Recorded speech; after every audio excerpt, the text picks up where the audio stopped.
Hey, chat. Welcome back.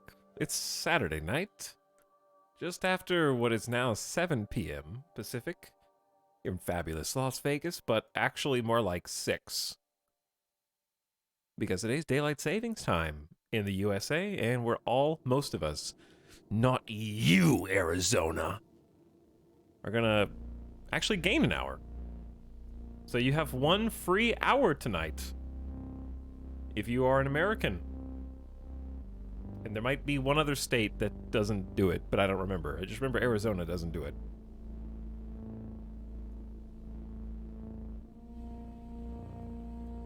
Like, I do wonder how many people nationally don't know, and they just go to sleep, and then they wake up an hour later, and they're like, damn, I feel so good today. Dude, I feel so refreshed.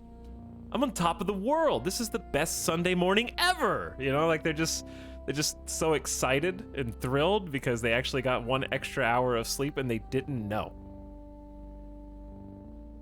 Those of us who know, we're screwed because we strategically just stay up an extra hour anyways. It's like, well, I was gonna stay up too late and not get enough sleep anyway, so it looks like I get to do that, but more.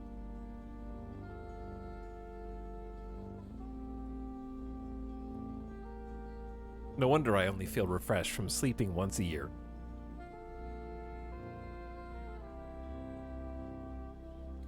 But yes. Takes place at 2 a.m. So if you're looking at your phone at 1:59, you will fall back an hour at 2. So as soon as it turns to 2, it'll actually turn to 1. It's crazy.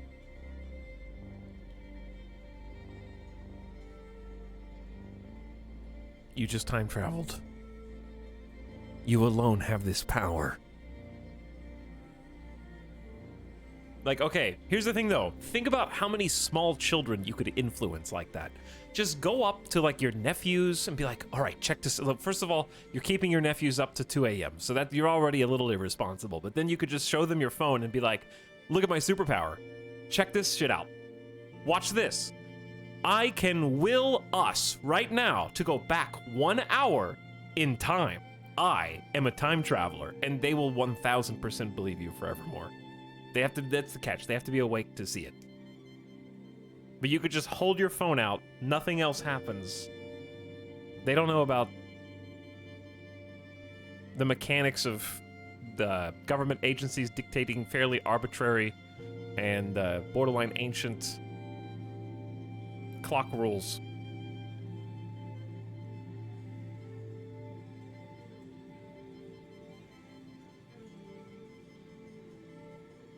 This is the sub-sound premium. Okay, and then you change it over to the stopwatch and just tell them that you could fast forward. Be like, oh! First of all, what's a 24-hour clock? Why is it started all zeros? I don't understand. Hello, Avik, who says hi, Italics, hi, chat. Hello to both of you. We're doing a late night stream tonight. It's not going to be a long one because I have felt awful today. And I would say the majority of that is just I literally woke up sneezing. The first thing that I did as soon as my eyes opened was sneeze 3 times in a row for no reason whatsoever, and it's just been downhill since then. I got more exclamation sneezes than normal.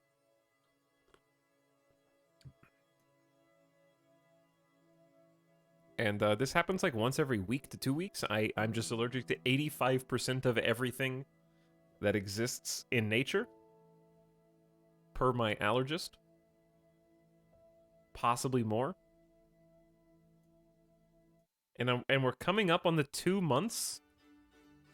December and January, I think, are the 2 months where I'm actually good to go. So we're almost there.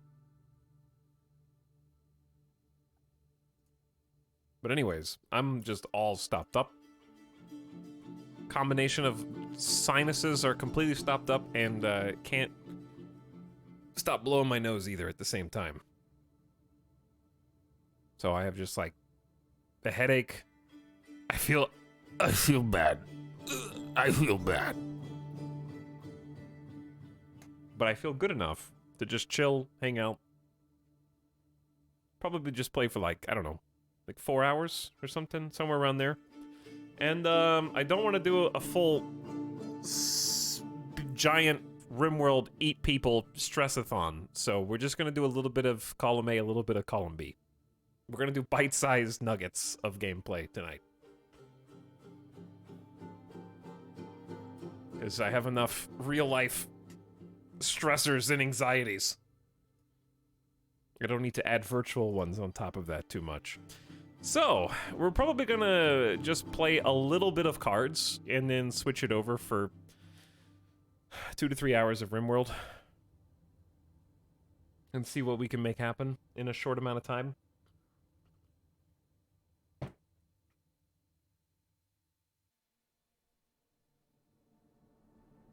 That's why I'm in the Just Chatting channel now. What is this? What is this building to a crescendo?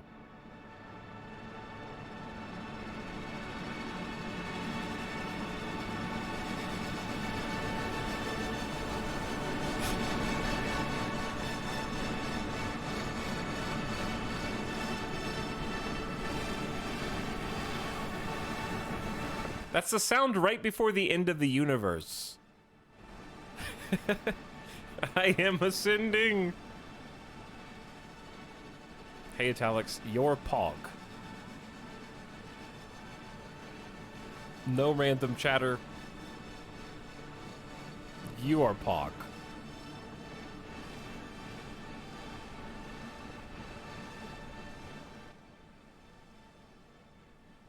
But anyway, yeah, that noise reminds me of Outer Wilds whenever the time's up. Time's up in Outer Wilds noise. Right before the blip.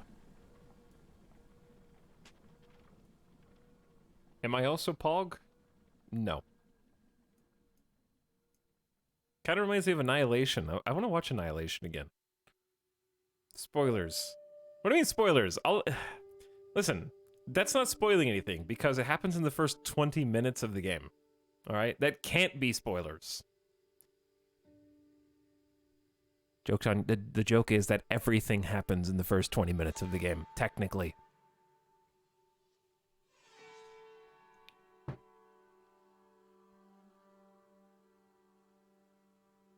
Wow, you spoiled that the game is only 20 minutes. Yeah, like, okay, if you do everything right, you can honestly beat Outer Wilds fast enough to get your Steam refund. So I don't understand how they can charge so much for it and get away with what is frankly highway robbery. I'm gonna play that game now before you spoil more of it. I doubt it. If you haven't played Outer Wilds by now, you're never going to.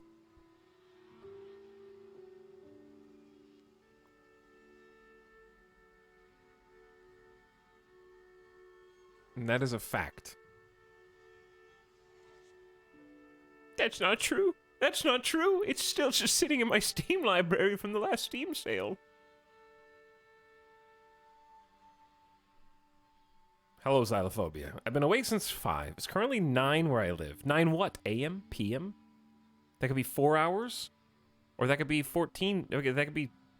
I don't know how many more hours that would be. That'd be 16 hours. That could be 16 hours even.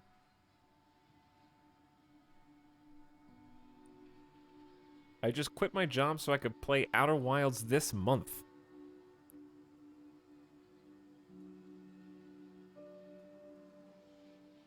Oh, it's on sale now. Buy it. Buy it. Snap up all the copies before... Actually, it is on sale. It's 40% off. Outer Wilds is only $15 on Steam. Steam also recommends, similar to other games that you've played, such as No Man's Sky and Star Wars Jedi Fallen Order. Don't know if I agree with that necessarily.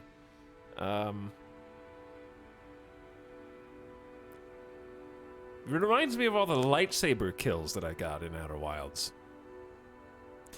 Outer Wilds was honestly such a unique experience that hasn't been replicated. Like the first, like that playthrough was magical. I would say that it's a magical game. The DLC was good, but the first run through of that was just like, what?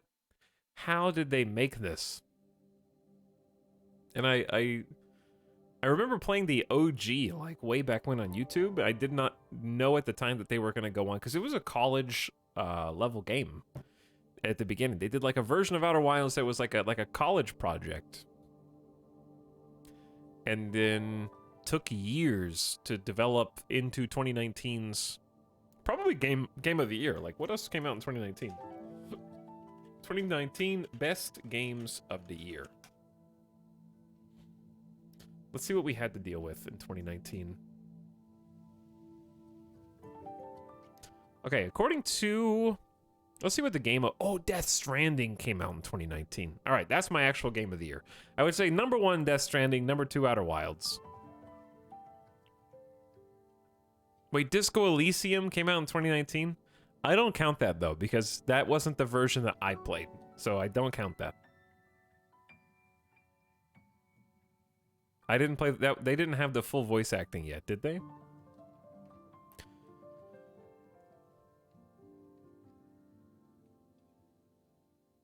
I disliked the DLC, to be honest. I didn't dislike the DLC. There were just like 2 or 3 things that I was like, this is insanity. Devs, what were you thinking? And then the rest of it was good. Hey, Town Chat. Hello, Bucky. What's up?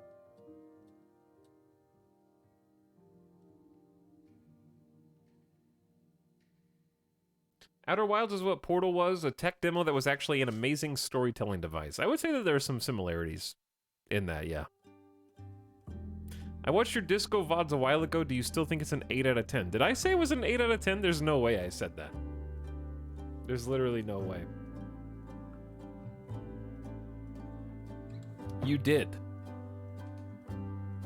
I said that? Why did I say that? What was my reasoning?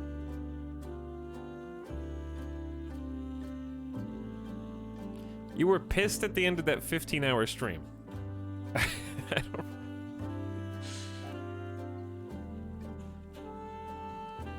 Because you got the Kuno end. Oh, okay. Yeah, I guess I wasn't pissed. It was just like the destination and the journey were 2 different things. All right? The journey in Disco Elysium is like a 9 or a 10 out of 10. And then the actual, like, when you've arrived at the solution to your playthrough, I think that wrapping up my story wasn't there. The end of that run was underwhelming. Yeah, okay, but here's the thing. The burden of making my particular path through the game have stick the landing that's not, the burden's not on me for that.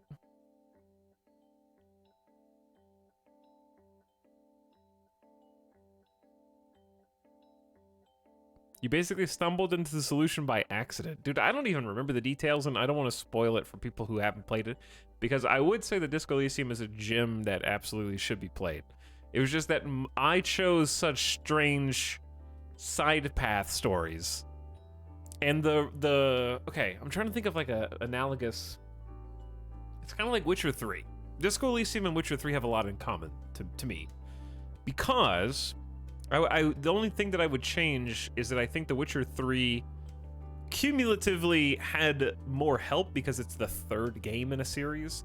So the ending of The Witcher 3 was especially near and dear to me because of me playing Witcher 1 and 2. So it cheated because it had sort of prior nostalgia hooks in my brain. But The Witcher 3 had amazing side stories, and often people say that the DLC side stories are better than the main campaign, and I think Disco Elysium is similar to that, where the actual narrative arc of the murder solving is like meh, like that wasn't that cool of a story, but all the individual side characters' stories were better than the sum of its. It was more than the sum of its parts. That's the right way to use that phrase?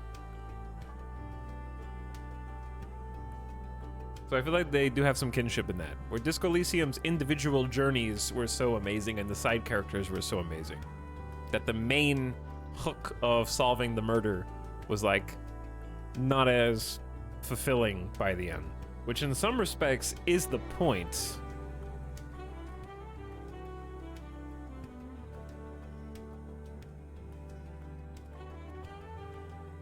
Because some of the things in Disco Elysium are they build you up to intentionally pull the rug out from under you by bringing you back to certain realities, depending on which ways you go.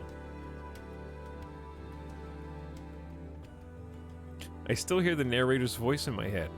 I do too, yes. The church quest line was Chef's Kiss. I agree, that was probably my favorite one too. Who's Mega? Ugh. Let's see. What else came out in 2019? It was a good year, actually.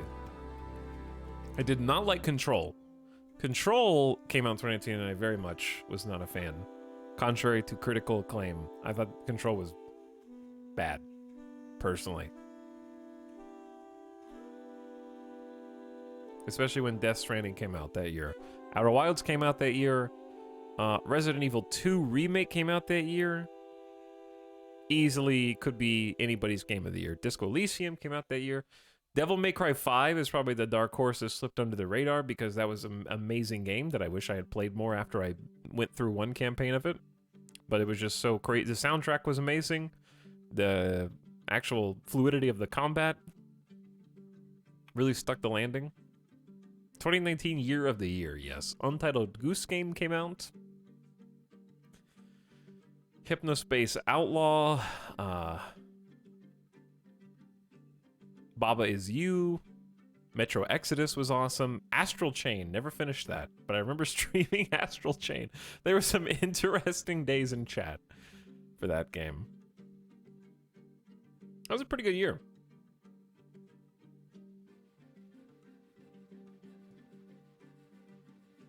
I know chat really cared about Kingdom Hearts 3, Apex Legends, and Super Mario Maker 2. Don't diss Super Mario Maker 2. How dare you? Death Stranding coming out in 2019 proves there are forces beyond us, or that Kojima is actually a soothsaying alien. Kojima predicted COVID, for sure. I'm actually like sort of scared. Here's the thing. Based on Kojima's Metal Gear Solid and Death Stranding predictions, if we attributed to individuals the same supernatural powers that people hundreds and thousands of years ago attributed to similar prophets and predictors, we would regard Kojima as a holy being who was worshipped. And some of you were like, don't the fanboys already do that? True. You might have a point.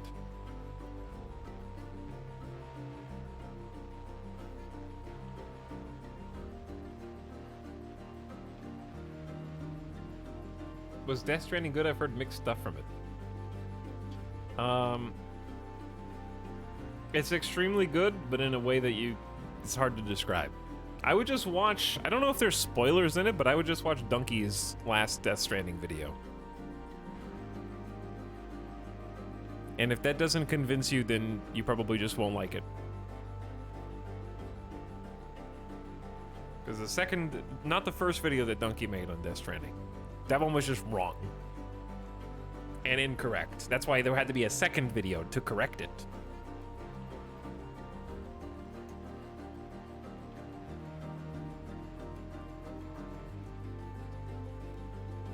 Just watch Ital's Death Stranding VODs. Just 70, 80 hours of us delivering mail.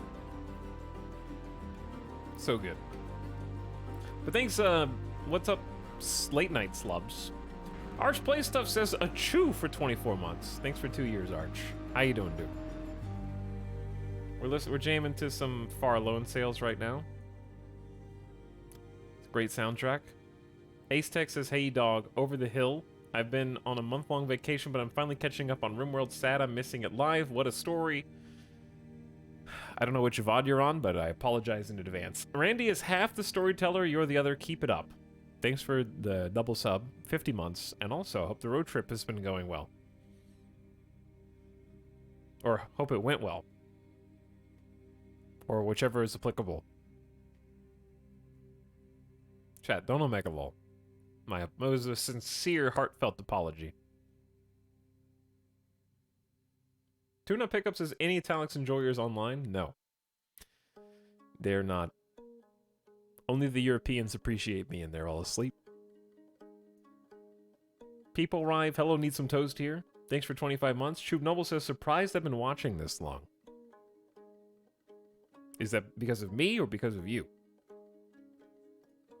Because I'm just as surprised that people are watching me this long. Anyways, Zap guys, also with the Disco Elysium sub for 21 months. Lumi is my favorite character, and I hope nothing happens to her. Don't worry, nothing can happen to her now.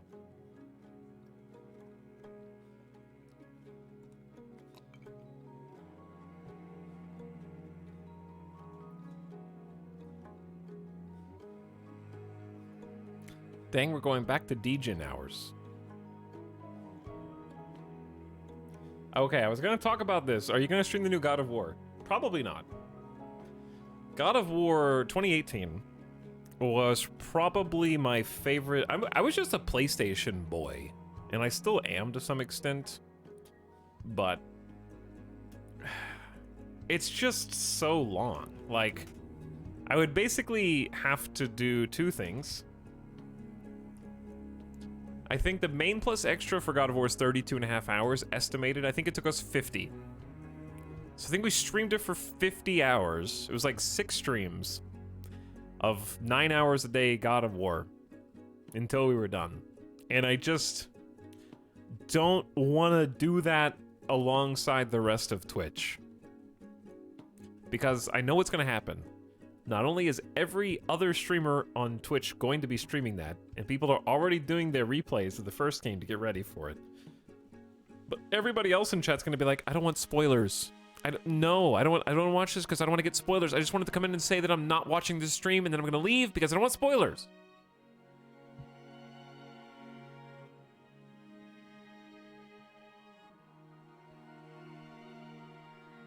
So, I feel like that's what's going to happen. However, I really do want to stream it because I want to, like, play it. And I'm going to play it.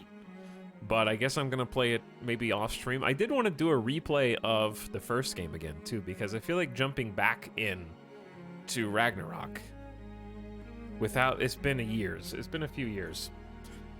Even though I know the story and I can still remember it because it's a great story, like, God of War 2018 is a 10 out of 10 for me.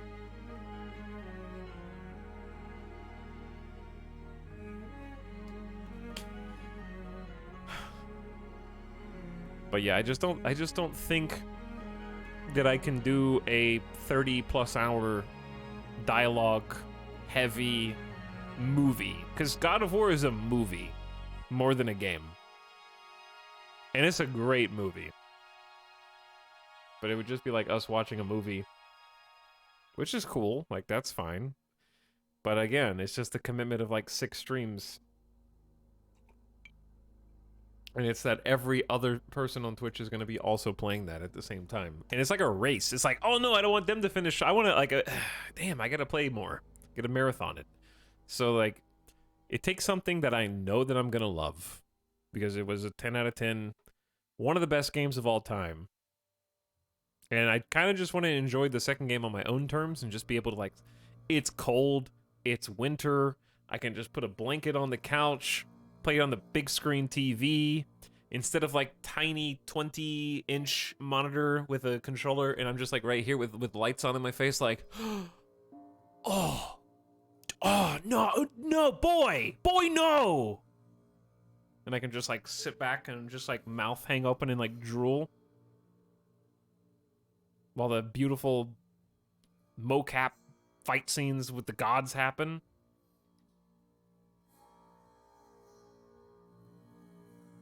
YouTuber reactions. That's what we're all gonna do. Like, you can't stream God of War without just every time Kratos says, "Boy," you have to do you have to do your imitation of it too. Okay, like it's just like an echo. He said the thing. He said, "Boy." He said it.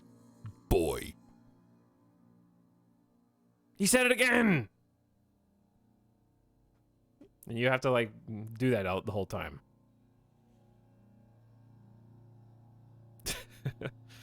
And I'm not making fun of the game. I'm making fun of, like, I would have to say it.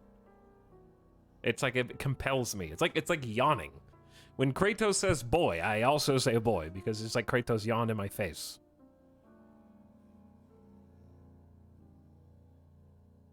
He said the boy. What is this song? Swamp Town? So quiet. There we go. But I don't think I'm gonna stream it.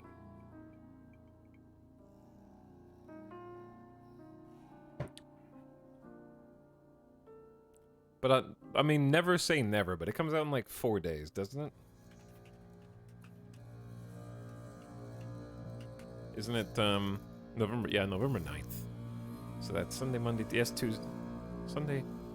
That's Wednesday. It comes out on a Wednesday?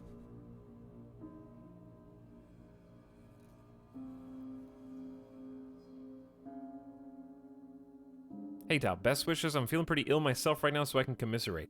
I don't think I'm ill. No, I'm sorry to hear people in chat are sick. I'm just, like, I just had a rough day. I just woke up on the wrong side of the bed, and physically, brain, mentally, the whole thing. So anyway, we've just been chilling, talking about good games. Now, let's change things over. Hello, useful MFer. It's your name, not mine. But I think I would like to replay God of War on my own and just have fun. Like the first game, 2018. And just savor that experience again. What's up, Deutschkatz says, me sub, watch stream, eat now scry. Finish the rest. I'm so excited to watch Etal stream Dwarf Fortress. Yeah, that's definitely gonna happen.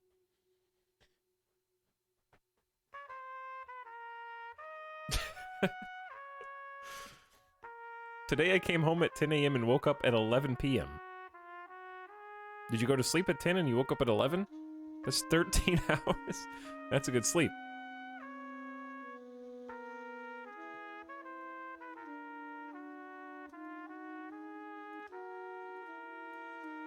Okay. Anyway. God of War Ragnarok is supposed to be around like 30 hours. It's about the same. It looks like it's about the same. What I always liked about GameSpot, did GameSpot publish their review yet? I don't know why this stuck with me, but GameSpot always put how many hours it took. Okay. Dear God, these ads. GameSpot isn't what it used to be.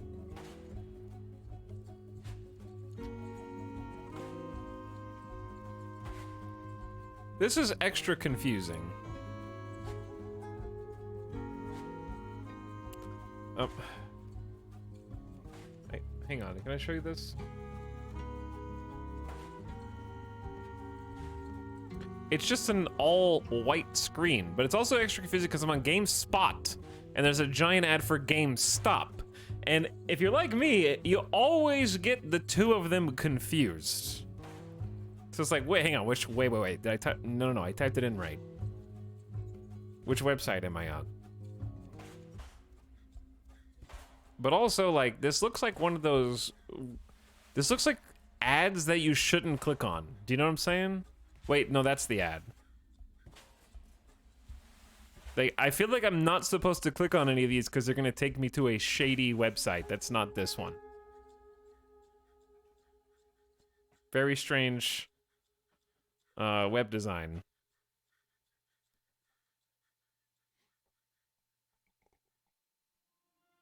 You're already on the shady website. First of all, how dare you? The reason why I used to like them is because on all of their reviews, they would list how long the reviewer took to get through the game. So let me see if they did that here.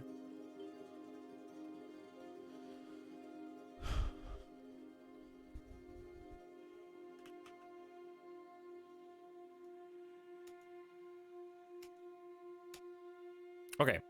Tamor completed God of War Ragnarok on PS5 in 35 hours and has returned to the game for many hours more. So at least 35 hours. They still do that at least.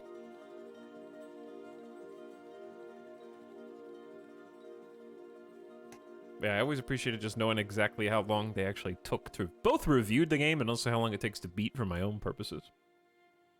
Anyway, alright, let's do something, chat. We're I'm encoding overloaded. Are we having, like, am I lagging right now? We're streaming at 1080p. I don't know if that'll last. Because I feel like, am I getting framey? Possibly. I need a new computer. This 2018 piece of junk ain't getting the job done.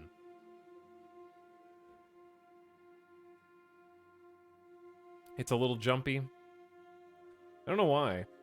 Because I think when I switch to the actual game, it's fine. All right, we're gonna do a little bit of cards and a little bit of RimWorld. It's like a chill late night stream, just hanging out.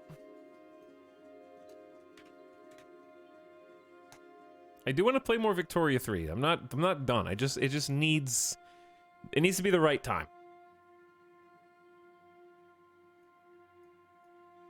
It needs to be the right time. Okay. So small, so little, tiny camera. Oh, but it's this song, though.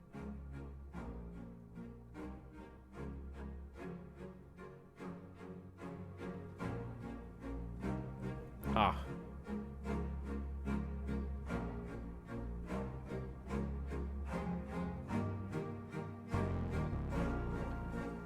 That, like, bass line. And the horn that's about to come in.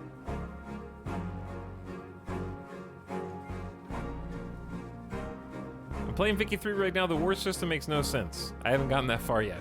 America colonized Chile in my game.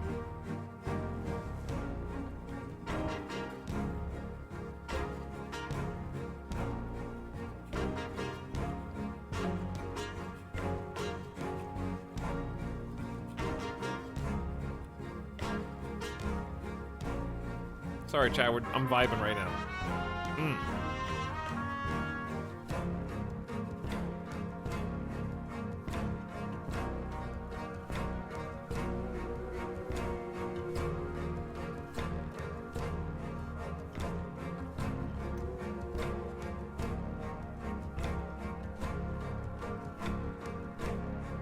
Alright, game category should be updated.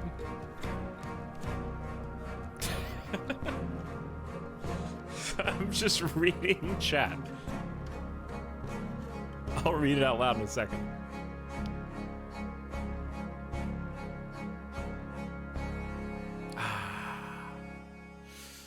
That's a nice song to, like, get me going. This soundtrack gets me going. What is this OST? It's Far Lone Sails. And then you should also listen to Far Changing Tides. Fantastic soundtracks. This one's called Still Driving.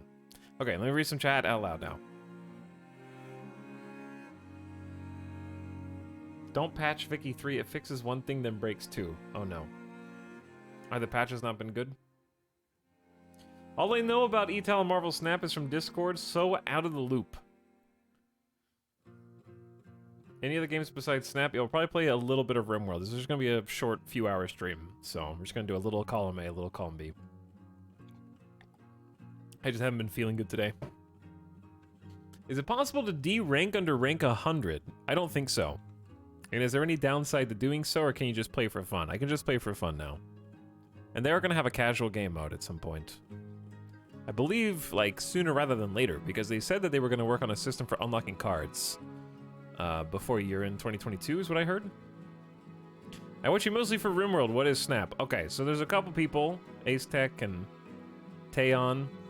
There's a card game that got me addicted because it's an actually good game. Just has a bad PC app right now, but they're working on like an actual full PC app. I have a presentation mode for like zooming in so you guys can see stuff when we're actually playing, because if you're watching on phone or TV, It's pretty hard to see stuff like this, but until we actually get into a game, we're just gonna look at it like this. Ital, you did the impossible! You made me start playing a Marvel card game. I saw that Ben Brode was attached to this game. Yeah, Ben Brode was all when he left the Hearthstone team, he joined this team. And this is his and his team's new card game.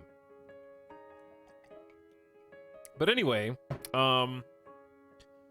basically what it is, for those of you out of the loop, is a card game that is part Gwent and part Artifact, if both of those were very fun. I mean, Gwent's very fun, but nobody really liked Artifact. There's 3 locations, and you're just trying to have more points on your side of the board than they have on theirs in 2 out of 3 of those locations. It's very simple, very basic, but all good games have very simple and very basic rules. And then the individual cards that you are playing with break those rules in various ways by giving you different powers and abilities. 3 lanes like Artifact, bigger numbers win, yeah.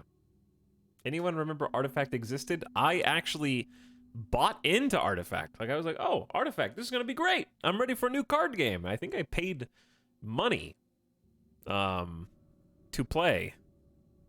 And of course, that went terribly. Because I actually didn't think that it was like a bad game, but it was just like, clearly in hindsight, it was not a good game. So anyway, yes, this is a mobile game, first and foremost right now. PC app proper will be released at some point in the future, hopefully sooner rather than later. It's incredibly addictive.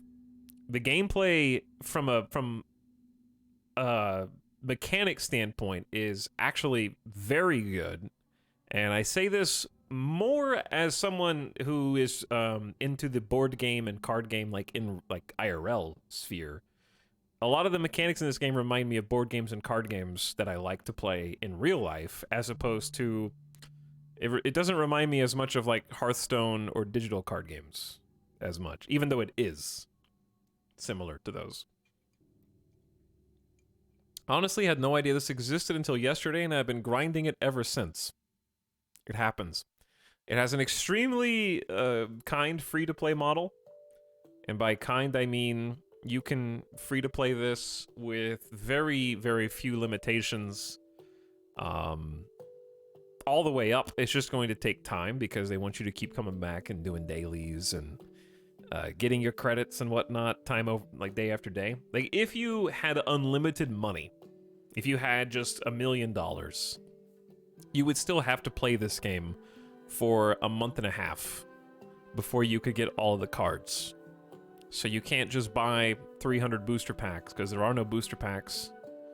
You would still have to take a full month and a half to even get all the cards with no budgetary limitations. This game's like crack. I normally hate card games, but I can't stop playing. Yes, I've converted / corrupted a number of people in chat at this point. I have to date spent about $13 on this game total, and I didn't need to because I don't think that it's really helped advance me that much. Now, that being said, for all the praises that I've sung, I have heard that there are some complaints once you get above a rank, like collector level 500 or so, when it switches from mystery cards to the caches. So I've heard that there's some complaints once you get to the 3rd pool of cards. But I haven't gotten to that point yet, and frankly, even if there are some problems, the amount of fun that I've had out of this game for such... like, I honestly could have played for free and probably gotten to the exact same point. Are you playing on an emulator? No, this is a one-to-one. It's on Steam right now, but it's just a straight port from mobile at the moment, with some small tweaks to PC. And then a proper PC build is coming down the pipe.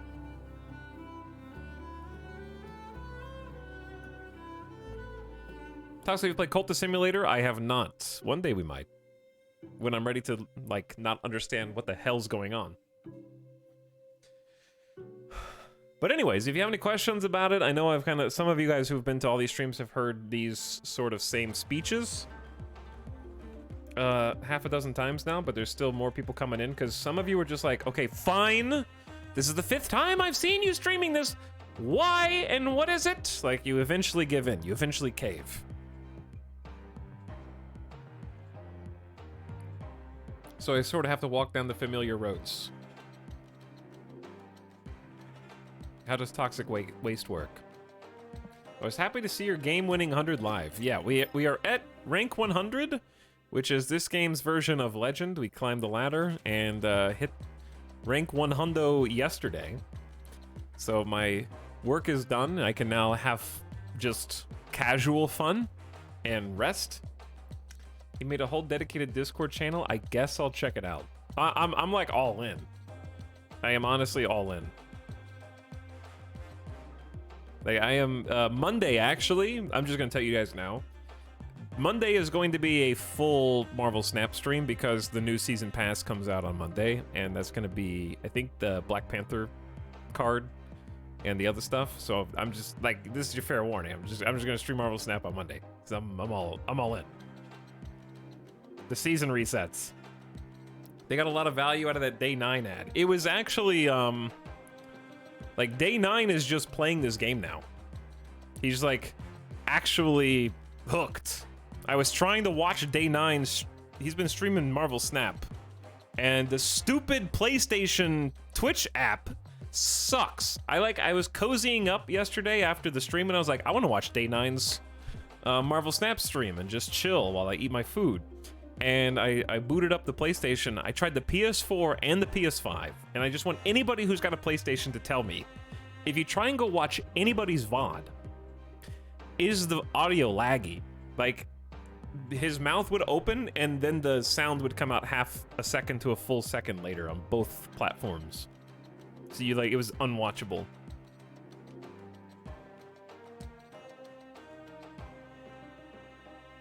It's the same on mobile too. Watching Twitch on anything besides PC is the worst. Yo, I always watch you on PlayStation. It sucks in every way. Is it just a Twitch app everywhere? Happens on the TV app. I couldn't even download the TV app. I tried that too, and it didn't work. Like, I tried to install and failed.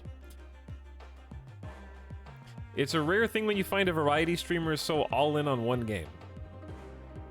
I mean, it honestly has just hit a note that rarely comes about for me. I love card games, and I also love getting into new games, especially games that are multiplayer, because I like riding that initial hype wave of everybody is playing it, everybody's having fun, they're all having a good time, they're figuring things out together. And this is the closest I can get to that new MMORPG car smell. Like, I would love nothing more than a new awesome MMO to come out. I don't want to get into the decade-old Final Fantasy XI. Like, I want to do something at the same time as other people, and we're all sort of climbing the same ladder of unlocking content. I never seen you play Hearthstone. Yeah, I streamed Hearthstone ages ago, and we streamed a bunch of Magic Arena. I was on a big Magic Arena binge. Probably 2020. I played a lot of Magic on stream. I've Slay the Spire, of course, is a single-player card game, but that is like top 5 most streamed games on this channel historically. So I really do love card games. It's just that a new good one comes out so infrequently that I can't do it as often as I'd like. So this isn't like, oh, Ito got snared by a mobile gotcha game. I just love card games, and I don't want to play the old stinky ones that I don't have any of the collection for. Because, like, I love Magic, but if I wanted to stream Magic, I need to have $400 up front, or just only play Draft, basically, and then figure out which set is currently in Draft, and then never play Ranked. I can play Ranked in this game for free, because it actually, like, matches you up against people with a similar number of cards unlocked to you. So they're not paying you at all? No, there's no ads. They did not pay me. I got influenced. I was watching other people get paid to play this. But yeah. Day 9 actually loves it. I've seen some Hearthstone streamers getting into this. I really think it's gonna be a big thing once they get like a PC app, like a proper PC app up. I think it'll blow up a little bit more then. Magic bothers me because it's like, oh, you play Magic and that person has a $350 deck and demolishes you.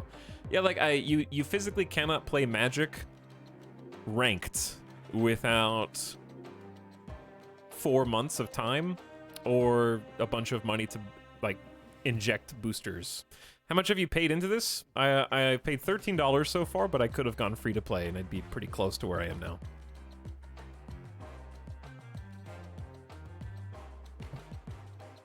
I would say that like Runeterra is probably the best free to play, like straight free to play, and this might be second based on what chat has said. I haven't played Runeterra though, so I can't actually make a comparison. The problem that you're gonna have with this game is if you want to have a full collection, it's gonna take a long time. Because that's the trade-off. Because if it doesn't take a long time, they want you to keep coming back to unlock new cards long term. And if they don't let you buy booster packs, like having a good free-to-play market and having a long-term unlock tree are mutually exclusive things. I heard 4 to 6 months free to play. I think that that's probably true. Probably like, I heard 3.5, so I'd say 4 might be accurate.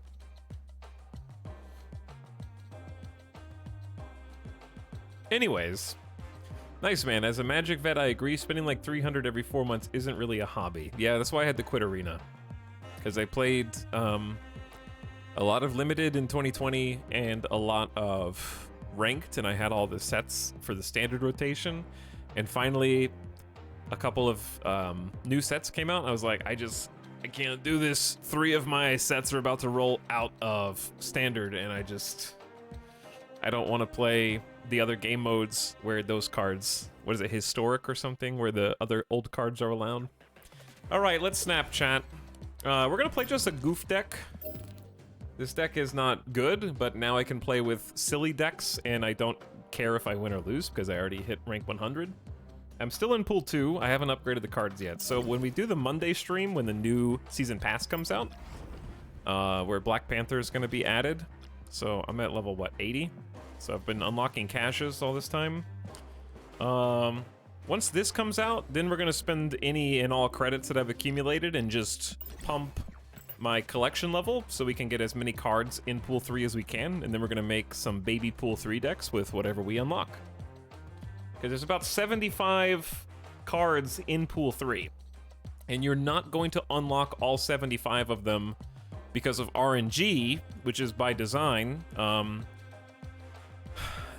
Since you can't buy booster packs, and you can't really, you can buy some progression, but it's not pay to win, because if, let's say that you speed up your progression, you're gonna play against other people who are a similar collection level to you.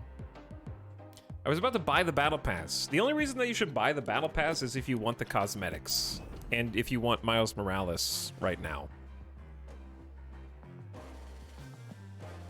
Otherwise, Miles Morales is gonna filter into the vanilla card pool in like 2 months. What's your first pool 3 card? I don't know. We're gonna do that on Monday. Are there restricted modes? No, there's no restricted modes. Can you go back to playing pool 2? It's not a hard cutoff. It's like a plus or minus collection level. Like the algorithm tries to find someone plus or minus how secret number from your collection level, even if you're at the top of pool 2.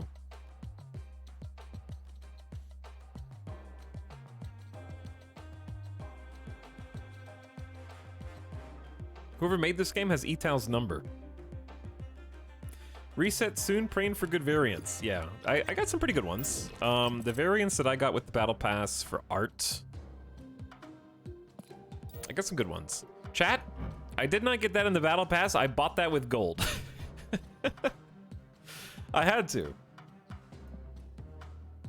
But this is one of the good variants that I got from the Battle Pass. I also like this Carnage quite a bit. Good spooky Carnage. I got this Rocket. And cute Cosmo. And I think that's most of them. I also got this Apocalypse. That might have also been cool Apocalypse. I think that's it. The Hulkbuster, me. Not a big fan of the pixel art ones. Okay, so anyway, the premise of the deck that we're gonna be playing is just, again, this is silly fun. This is not what you should use to ladder. But it's called Pyramid Scheme because I was just theory crafting some pool 1 and pool 2 and just seeing what worked because I haven't played anything besides Move Deck in a while. And it's called Pyramid Scheme because it's based on sort of weenies who build up other weenies who build up other weenies. So for example, Mr. Sinister, when he flips over, creates a clone of himself. So there's 2 cards instead of 1.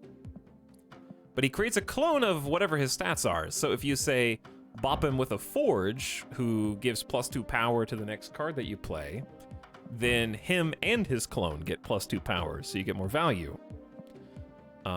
Alternatively, if you play Mr. Sinister and maybe he's not buffed, he takes up a little bit of board room and helps you win those locations, like first to fill this side, your side of the board gets a free 6-cost card or something, one of those locations, so you can help there. And maybe be some fodder for a Carnage. But then we've got some other cards who are sort of low impact, but are really, they're high impact if they have a target, but they're low impact if they're sitting in your hand and they don't have a target, like Shang-Chi targets enemy cards that are 9 or higher power, right? But you don't ever want to play him because he's only got 3 power unless he's got somebody to target. So some other cards that can buff him, like Nova, who buffs everybody when destroyed, +1 on your side of the board. We got Okoye, who hits every single card in your deck and gives them +1 power, but you only get to draw so many cards, of course. Nakia can give the 2 leftmost cards in your hand +2 power. And since they're pretty weak on their own, they're also really good fodder for Carnage, so you can have some fun interactions, especially with Carnage in general, where, let's say that you Forge buff Carnage. So Carnage will get the +2 power from Forge, and then chomp on Forge, giving another 2 power, because he gets +2 power for each other card that he eats. So, like, there's some nice stacking buffs there. And you can get Mr. Fantastics and Killmongers and like a Vision that has like maybe a 5/8, 5/9 who can zip around and have more utility than usual because they're higher power than usual. So I don't know, we're just gonna try this out and see if there's any synergies. And I'm not expecting to do amazing, but I'm just playing with some cards that we haven't gotten to play with very much. So that's the plan. Let me read some chat. How often have you run into pool 3 cards on your way to 100? A few times. There were really only 2 instances on the grind to 100 in Pool 2 where I ran into a deck that was a competent Pool 3 deck. The other like 2 or 3 times, it was like clearly someone just unlocked their first Pool 3 card because it was a gray border and they were trying to figure out how it would work. But there's probably only like 2 times on the grind to 100 where I ran into a deck that was like, holy shit, what is happening? This is crazy.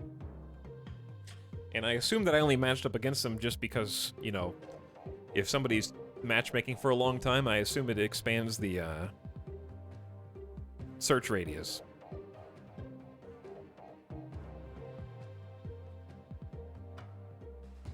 Sorry, I'm scrolling up chat. When I had all of Pool 1 and 0 cards from Pool 2, I matched against a few decks with exactly 1 Pool 2 card. There you go. That's an awesome rocket. I like that rocket too, yeah. Cork Marquis, thank you for the snap sub for 14 months. Yo. And howdy Nia Nietzsche for 35 months. Welcome to stream once again. And then Adaduck, what up? Oh no, not Slippery. Wrong deck. Okay. Now we're gonna zoom in here so you guys can see this a little better.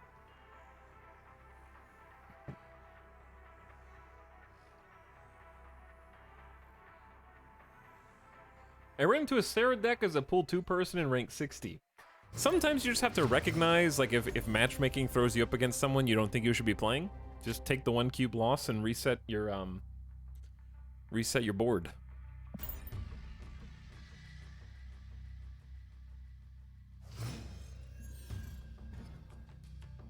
But hello, first time chatter, Ekno. It's a bummer they reset rank based on current rather than max rank since it discourages play at the end of a season. Well, if you hit infinite, you don't lose rank, but yeah, maybe they should reset based on your max instead of the one you got to. Alright, we have Carnage, who we definitely don't want to play first because he needs other cards to feed him, and Okoye gives every card in our deck +1 power. We don't want to give that to our opponent, which is what happens if we play it to Machine World, and we can only play 1 card on the left, so we're just going to go for the unrevealed location on the right. And try that. Space Throne is a bit tricky. So typically we can only have 4 cards per location on our side. Scorpion just taking a piece out of all the cards in our hand, but we have a copy of Scorpion. So maybe I can just get that, feed that right back. Because if I don't, I'm going to give my opponent a Mr. Fantastic. Which is a weak Mr. Fantastic. Okay, there's kind of a funny interaction where if I play Mr. Fantastic on turn 5, and then use Scorpion, he will go to a 0, he'll go into my opponent's hand and then be struck by Scorpion and become a 0 power Mr. Fantastic, which is kind of fun. Okay, after each turn, give cards here +1 power.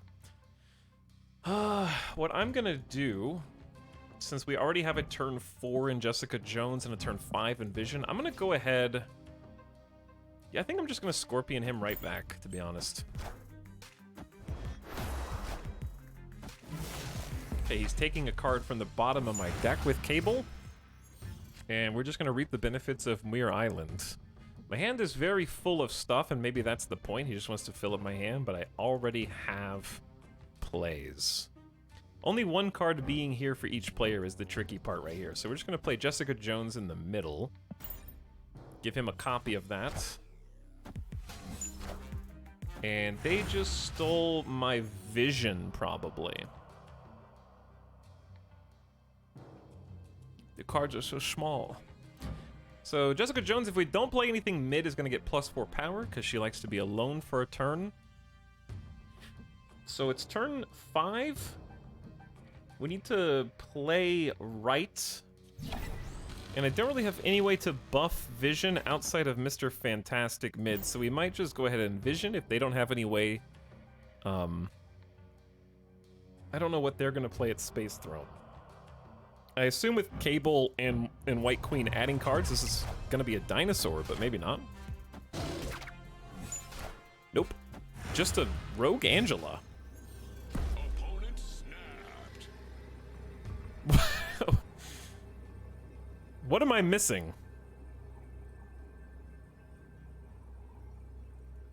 Bold move. Yeah, like, I feel like I'm missing something because this doesn't make any sense.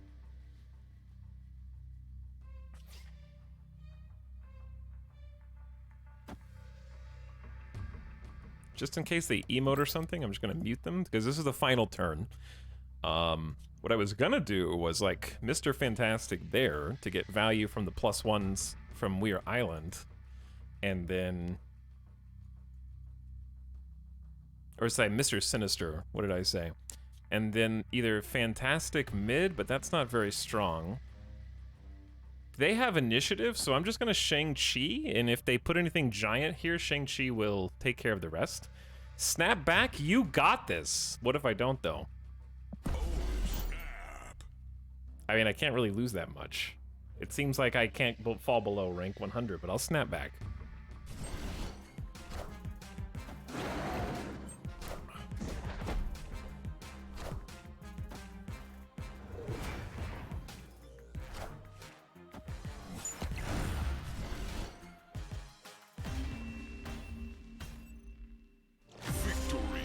I'm very confused. What is this?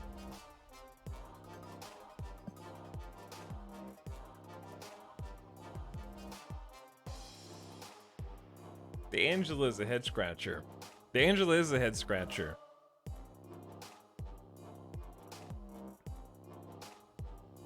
I don't think that this is a bot. I don't think this is a bot. The reason I don't think it's a bot, somewhere developers laughing. Because this is just like a deck that I have played against a bunch from other humans already. Like, this looks exactly like decks that I ordinarily play. There's one thing! One reason why this might be a bot is because I'm convinced... I don't think a bot would snap there. I don't think that the bot would snap there, no. But the reason I've convinced myself that people running a white or gray border card is as a bot. Like, how do you have White Queen at basically infinite rank and you have an upgraded White Queen of all things? That's such a common card that you would have upgraded really early on. What is the new goal? The new goal, we're just playing with cards we haven't played with and just having fun.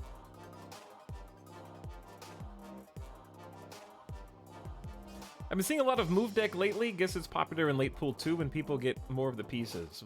Move deck is what got me up to infinite rank.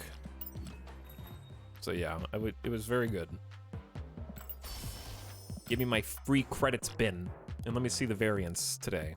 We got Domino, we got Pixel Fist, we got Magma Thing. Why would you buy this though? I guess because it doesn't have any powers. There's some interactions in pool 3 with cards that don't have any powers. Sexy Spiky Morph, Blue Marble, Motorcycle Wolfsbane.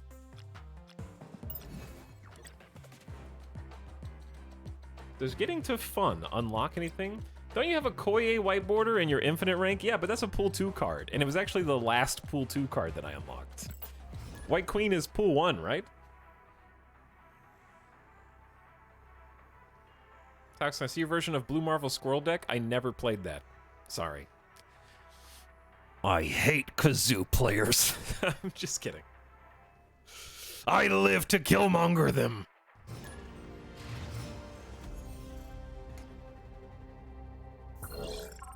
They're fine. Okay, they're fine.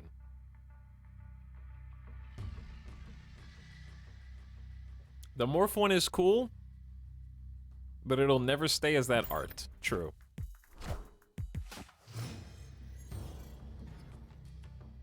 Hot location is fun. Wait, is there a hot location right now?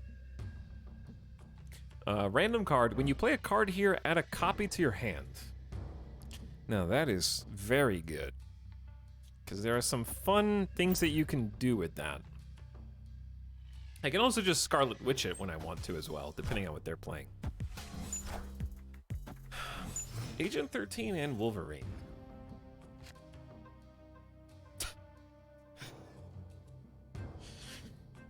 Okay.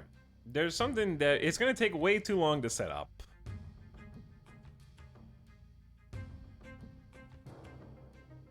But if I Carnage on cloning Vats and it powers up on Nova, it'll give me a powered up version of that Carnage, which is kind of hilarious. So I'm just gonna like try this out and get greedy. But then after turn 4, the locations will swap. So maybe the fun will be over in a second. Morp. I do have Scarlet Witch.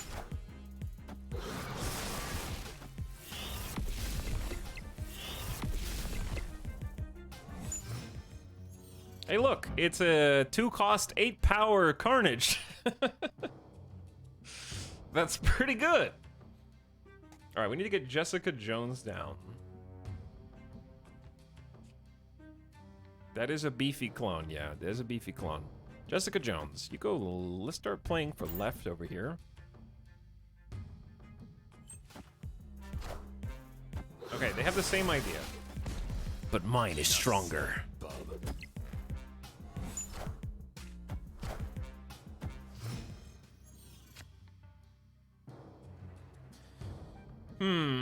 All right, it's time to change the location, I think, with Scarlet Witch before they have initiative, so they can just do whatever they want this turn. So their cards are going to flip before I change the location anyway. So maybe we just play into it.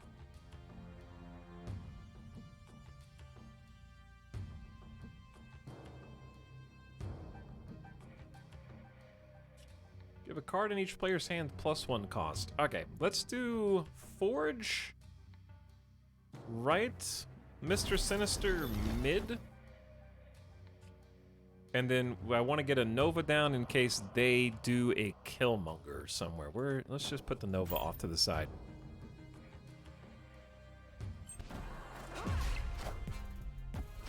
Okay, is this... Okay, the last one wasn't a bot. This is how a bot plays. There's a difference. The last one was just bizarre. This is a bot. Because why the hell would you play Bucky up here before the final turn?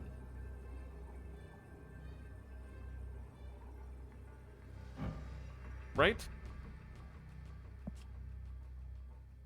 You just tie Jessica Jones with one. Hulkbuster works very favorably in cloning vats. That is true, yes. Okay. So Carnage is gonna go over here in Nom Nom. He's already a 2/8. That's fantastic. Then we're gonna Mr. Sinister here. And then wait. Order of operations is important. Scarlet Witch on cloning vats first to get value out of the Nova. Then Mr. Sinister to get 2 4s on the left, and then Carnage Beeg on the right is gonna chomp Nova and buff everybody plus 1 power.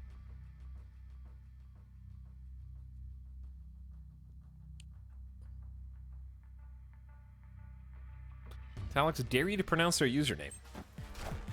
At Warium Bria Gilstat.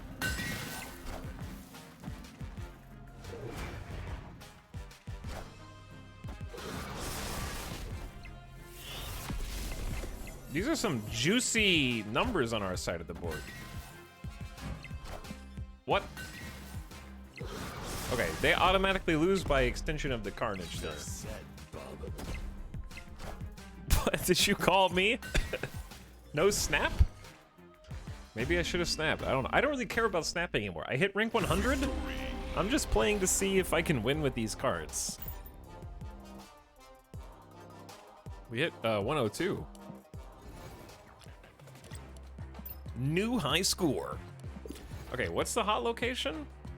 Oh, it's cloning vats. Oh, that's the hot location. Okay, so is it 48 hours or 24 hours?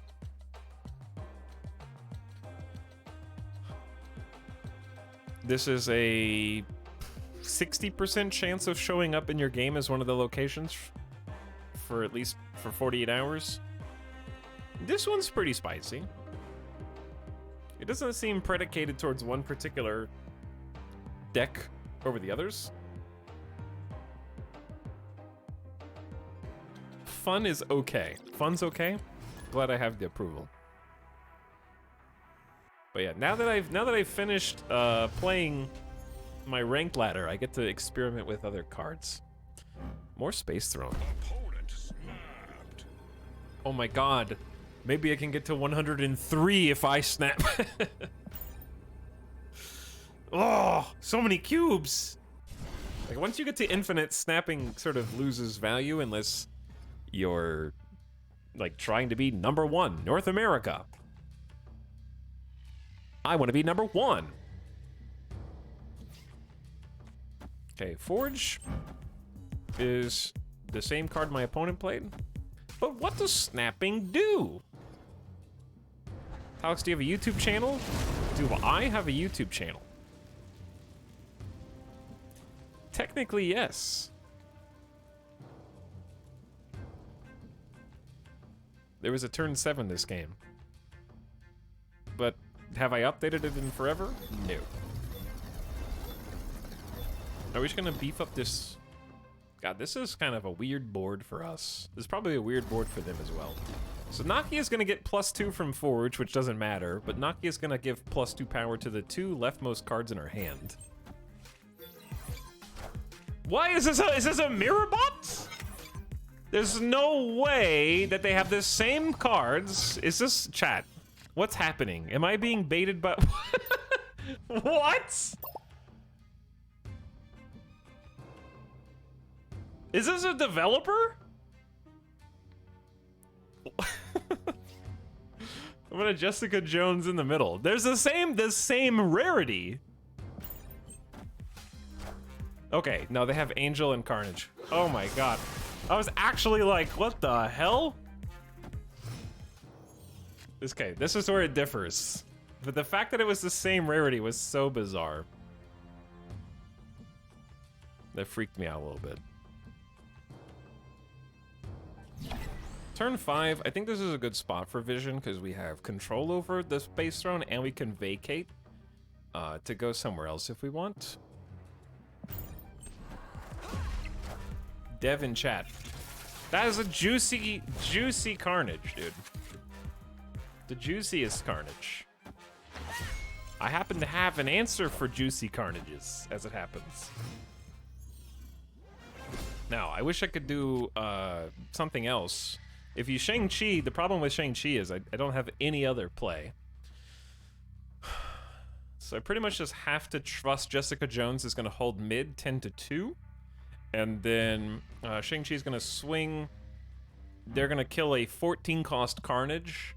Guaranteed, because I have initiative. So there's nothing that Carnage can do to stay alive because of my initiative. Turn 7. I know. I'm not gonna wait because what if he figures out how to move him or protect him or changes? Like, I gotta assassinate now, and then I can play America Chavez Killmonger.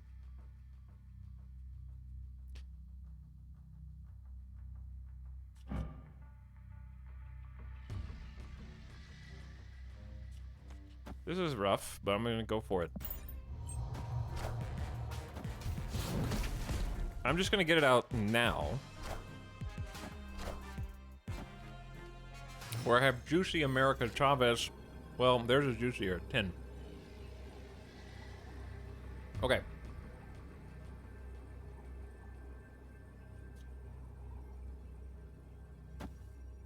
This is probably... What do you mean nowhere to play? That's probably worse. But is it?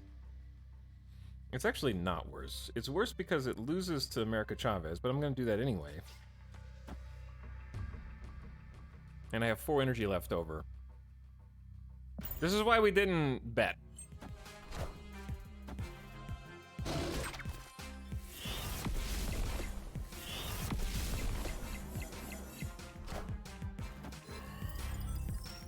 That's a cool, see, that's a pull 3 card. But it's their first one probably, because it's the only one that's in the deck. That's a cool card. Set this card's power equal to the power of the last card you played. Now, I want that for the deck. Like, literally, that card would go so well in this deck that I'm playing with right now. That's a nice card. Because when you're buffing everything already, if you think about it, like, Okoye gives every card in your deck +1 power. So, Taskmaster already has +2 from Nakia. So,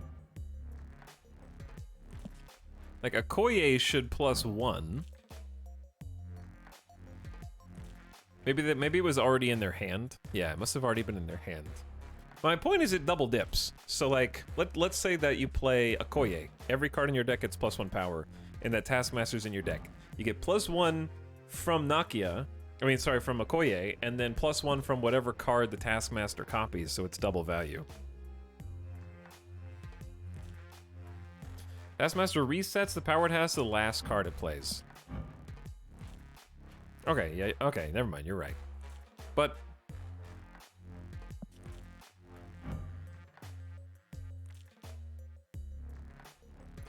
okay, but if you change the power of the last card you played, then... Like, I actually made Taskmaster stronger by popping... Not that it would have won me the game, but since America Chavez came down as a 10, because she became an 11 before Taskmaster was played, Taskmaster copied the new power. That's cool. Okay. I gotta start learning new cards at some point. I'm not in pool 3 yet, though.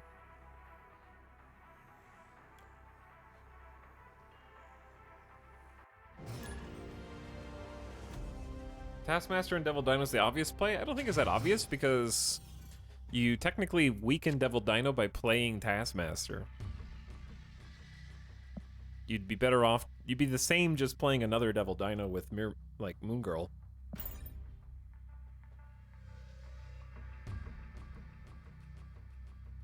Golden Knights mug.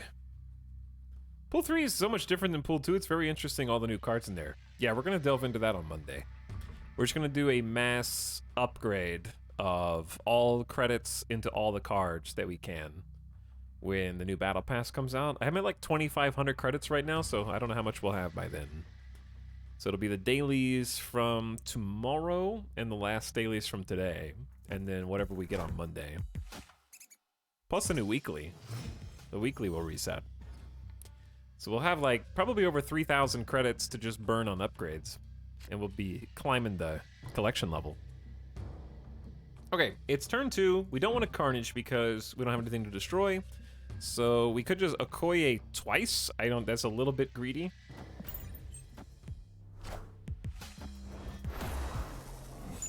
A lot of Scorpion coming out. Don't worry. Okoye will counter Scorpion. After turn 3, destroy all cards here. After turn 5, move cards here to other locations. Okay. So they played Squirrel Girl first.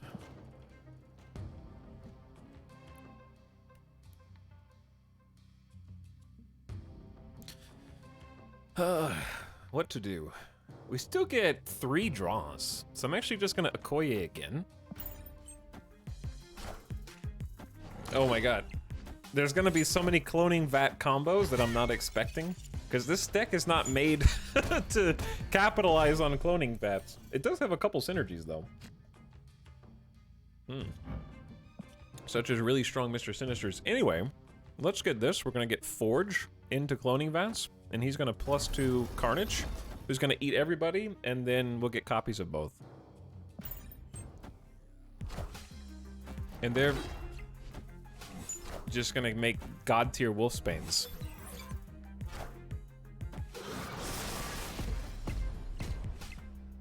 And I will have a copy of 2/9 Carnage, which is pretty sick. Alright, but it is turn 5, and we have to win at more than one location. So that's kind of important.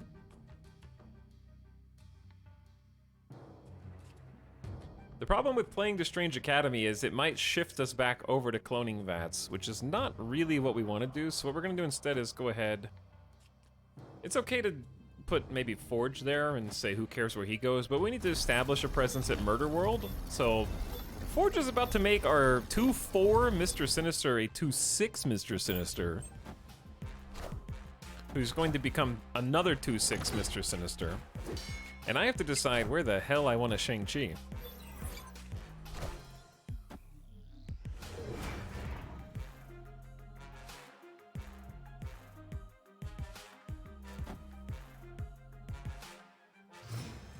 Okay, so we're down by 8 on the left, and we're down by 7 on the right. It's going to be more because of Angela, and this is the final turn. So, I need to win in more than one location, so I just think we only... I'd say win here because they can't do anything on the left to change their fate.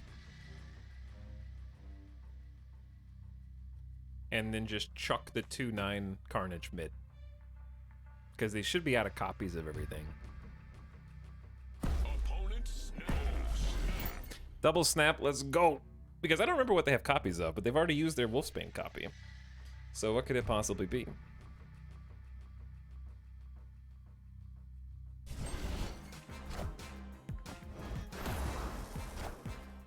Two, 4, Avengers! Assemble. 9.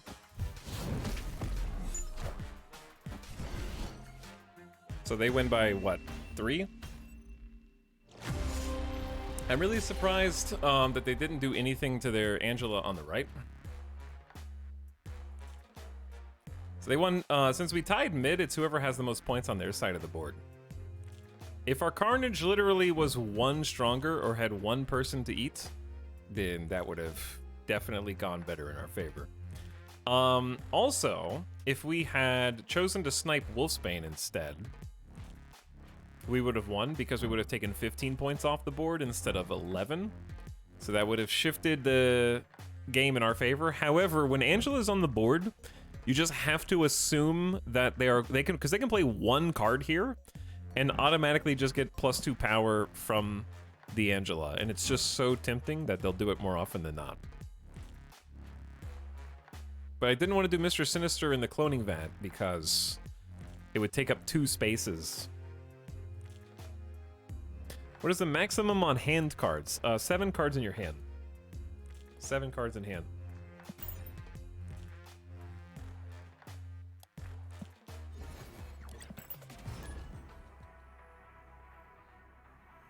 I just unlocked Vision. Is this a good card? It depends on the deck.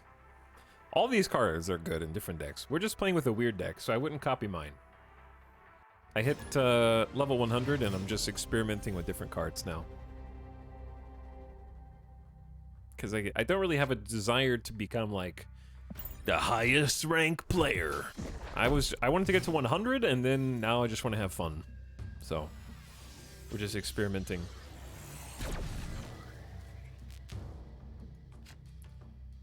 I'm a collection level 464 and I have 2,000 credits saved. 2,000 credits is a good amount of credits. Plus 1 energy this turn. I'm gonna go ahead and just Nokia.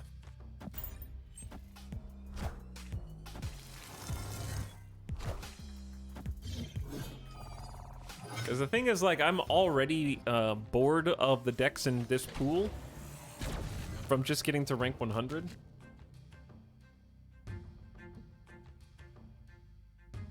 So I don't have the desire to keep playing the same deck that I was ranking up with into infinity. And also, at this weird combination of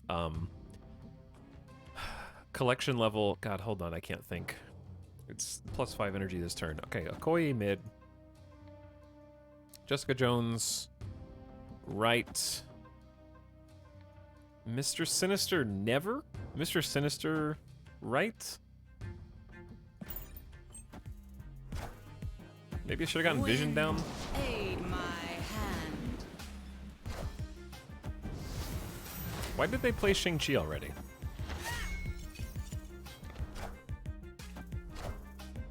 They also have Wong. This is a pool 3 card. So I'm seeing like occasional pool 3 cards. Your on-reveal abilities at this location happen twice. Oh, they morphed into my Shang-Chi. Sorry, I was looking at something else. It's a wonderful Nightcrawler variant. It is a cool Nightcrawler variant. They got the shiny special one with those sparkles.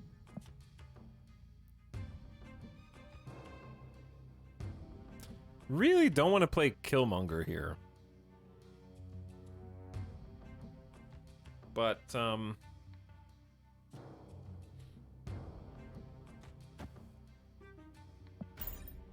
going to because I want to establish a presence on flooding since we can't play cards here next turn and then Vision can maybe move over. But yeah, I would imagine if you're in the 500s in rank, you're like, who does it match you against? Because by definition, there have to be bots. Or else there would, I mean, I know there's bots, but there have to be bots because otherwise there would be a maximum rank that someone could achieve. Mathematically speaking.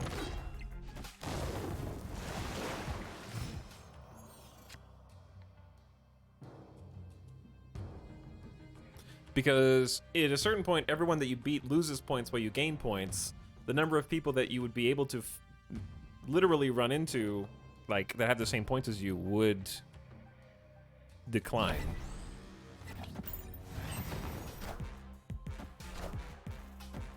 Goodbye, Jessica Jones.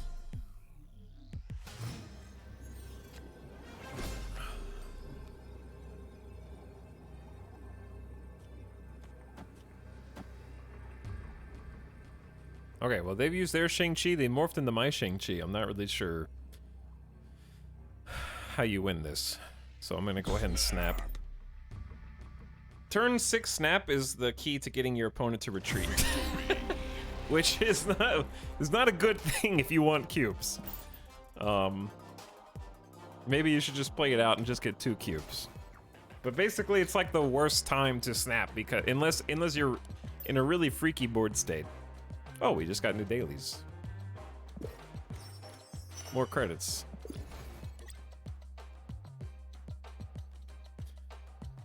You could face people rank 85 is 100. Yeah, but still, if you follow through on the math, the gap would get ever wider until there's literally nobody around you. So what I'm saying is, like, if you're rank 550 and you're only playing against people rank 220 because there's no one else your rank, then your rank is arbitrarily 500. I'm not saying that that's the case, or I'm not shit-talking anybody who's, like, that high of a rank. I'm just saying that I'm trying to understand how such a system...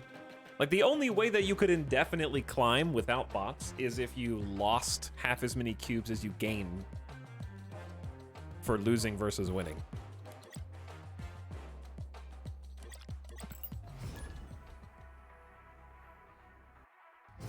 Because you run out of cubes at a certain point. The cube pool. Does this have a leaderboard system like Hearthstone Legend Rank? I don't know. I don't think so. I don't think there's like a leaderboard yet.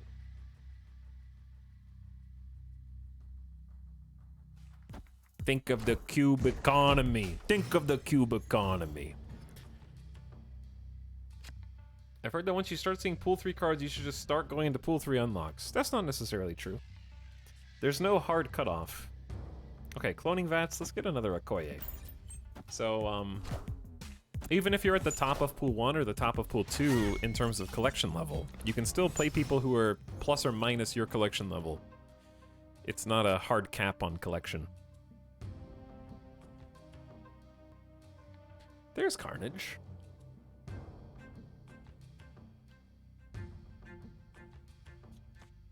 This is just going to be a weird, probably bad turn and bad combo. They're going for the Supernova. This is actually a Supernova.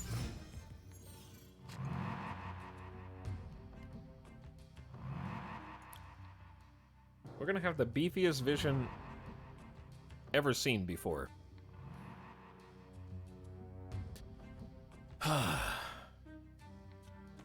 Okay, we need to, like, if I want to get Super Carnage down, I have to do it now.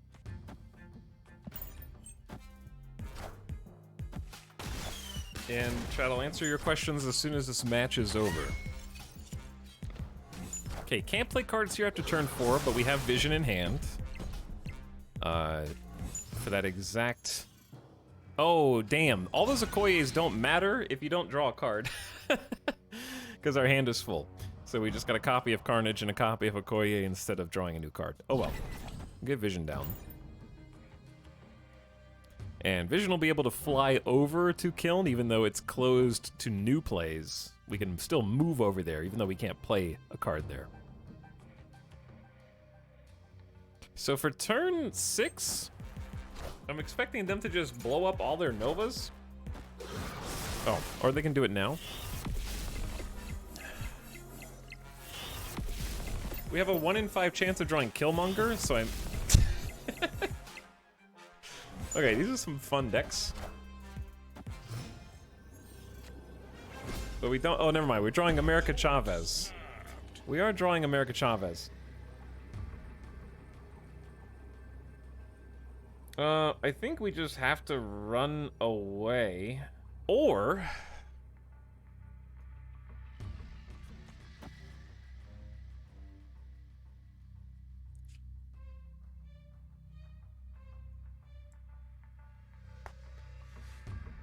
It really depends on what they do. This Carnage is so hungry that he's gonna eat Vision. Which is super annoying, because like if he didn't eat Vision, they could just chill together and live. Which would be great. But you can't... This isn't playing Vision, he's just already on the field.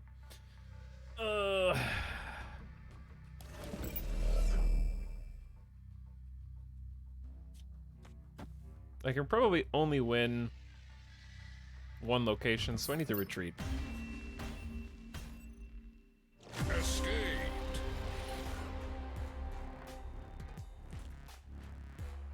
Because there's no way, there was a way for me to win one location, but not a way for me to win 2 locations.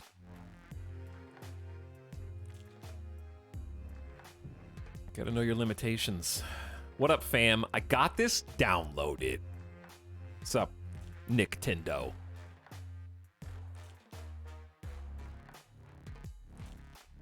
Ding, ding, ding. All right, I'm scrolling up.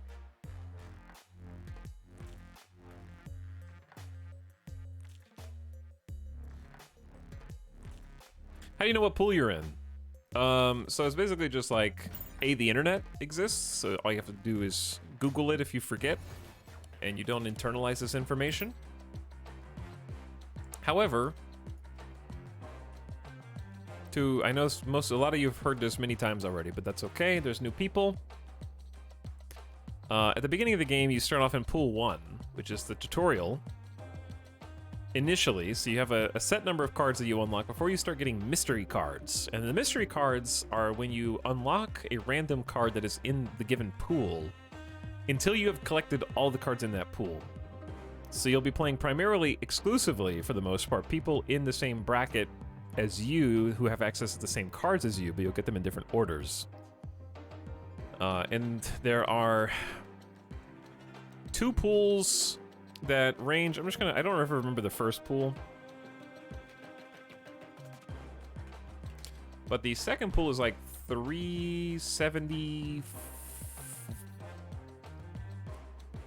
It was, wait, no, 474. 474 is the top of pool 2.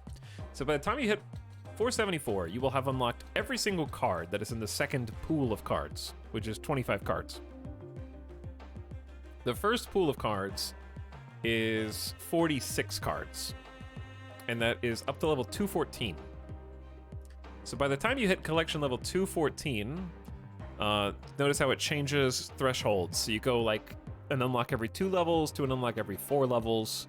That's the top of pool 1. So once you get 214, this is the last pool 1 card. And for me, it was Blade. For you, it's going to be something else. But it'll be one of the cards that you'll have all the cards that everybody else in pool 1 has. This game is honestly starting to annoy me with how addictive it is.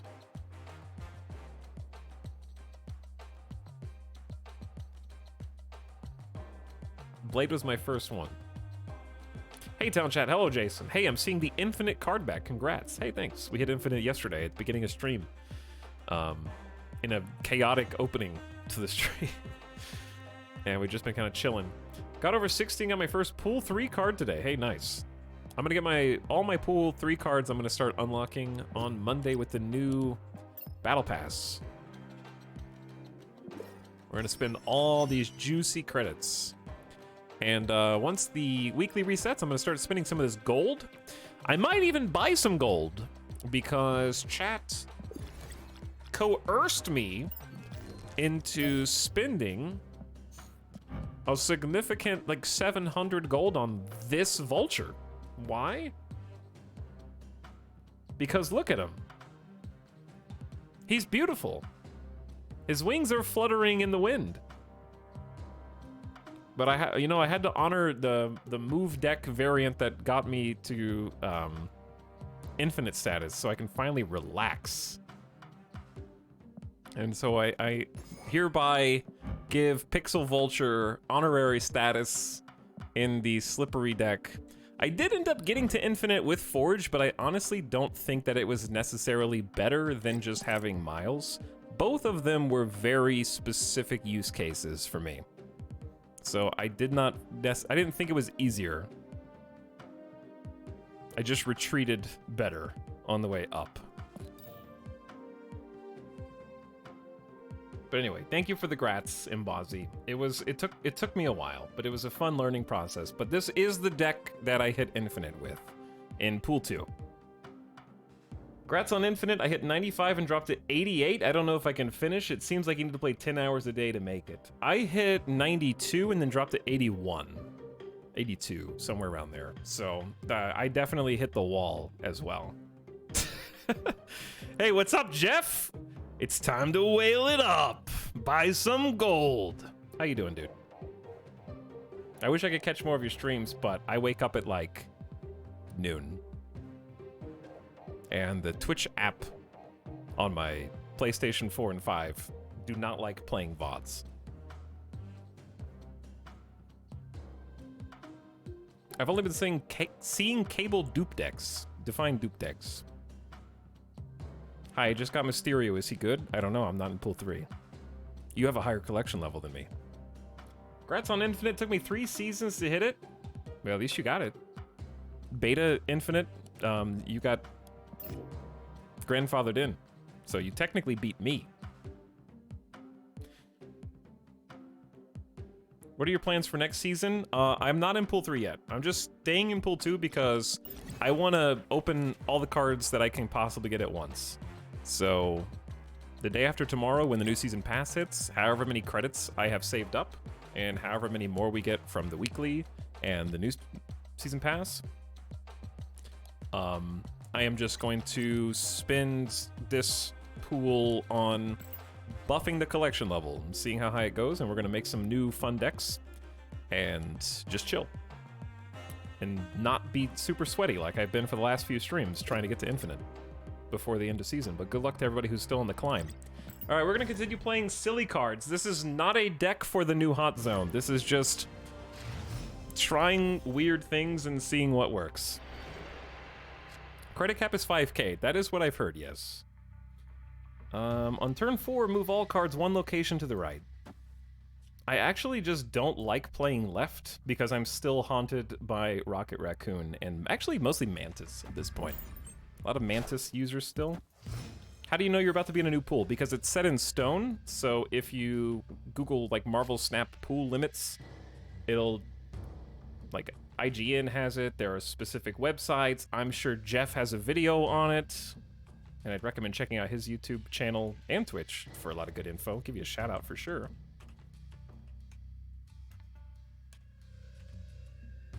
Awesome resource for a lot of really useful tidbits and things that aren't immediately obvious about Marvel Snap. See, like, this is a pool 3 card. So I'm just on the threshold of pool 3, so I'm occasionally seeing like 1 or 2. Add a demon to your hand. But a demon, I believe, is a 6 power. So Hood itself is -2, but it gives you like a 6 power demon, I think. So I just played Forge, and this is not my favorite setup for Mr. Fantastic. I'm finding Mr. Fantastic not really belonging in this deck. He's sort of a relic from... I was previously trying this with a variant with Professor X, so I was kind of using Mr. Fantastic to buff into their lane. But I know that we're going to scooch all of our cards 1 to the right, so I'm going to pretend like I had the foresight of knowledge to move all of my cards over 1. So he will end up in the middle sooner or later. Is there a gold cap? I don't know if there's a gold cap.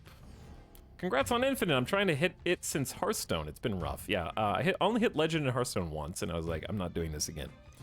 So they used Viper. It's another pool 3 card that sends one of their cards over to my location, so they fed me the -2, which is a 1 cost. So Killmonger sort of takes care of that for us, so it's not really that big of a deal, and also takes care of their demon, which I don't know if they're running like armor or something to protect it.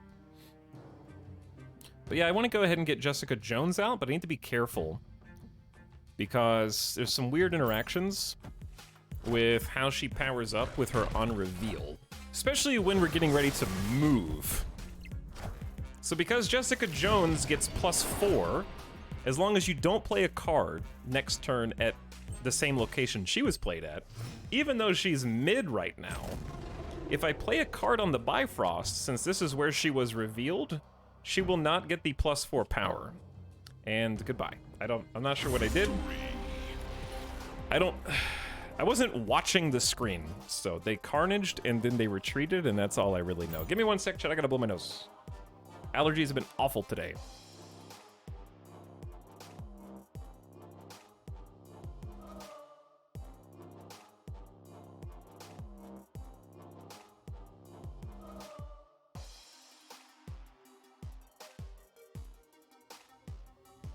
Okay, and we're back. Hello, dog. Dog's awake. There's a cap on spending gold. I have no idea. No gold cap, that is a premium currency. Yeah, they're not going to cap gold because you can pay money for gold. You cannot pay money directly for credits. You can acquire more credits by spending the premium currency gold. But you can also acquire gold as a premium currency just by playing Battle Pass or doing your weeklies, which will give you gold. You get just each week 150, it's gonna be 25, 175, so 200, I think it's 200 gold, and then 5, 8, 1,050, 1,250, so 1,350 credits for the weeklies, plus obviously mission refills with gold to get more credits.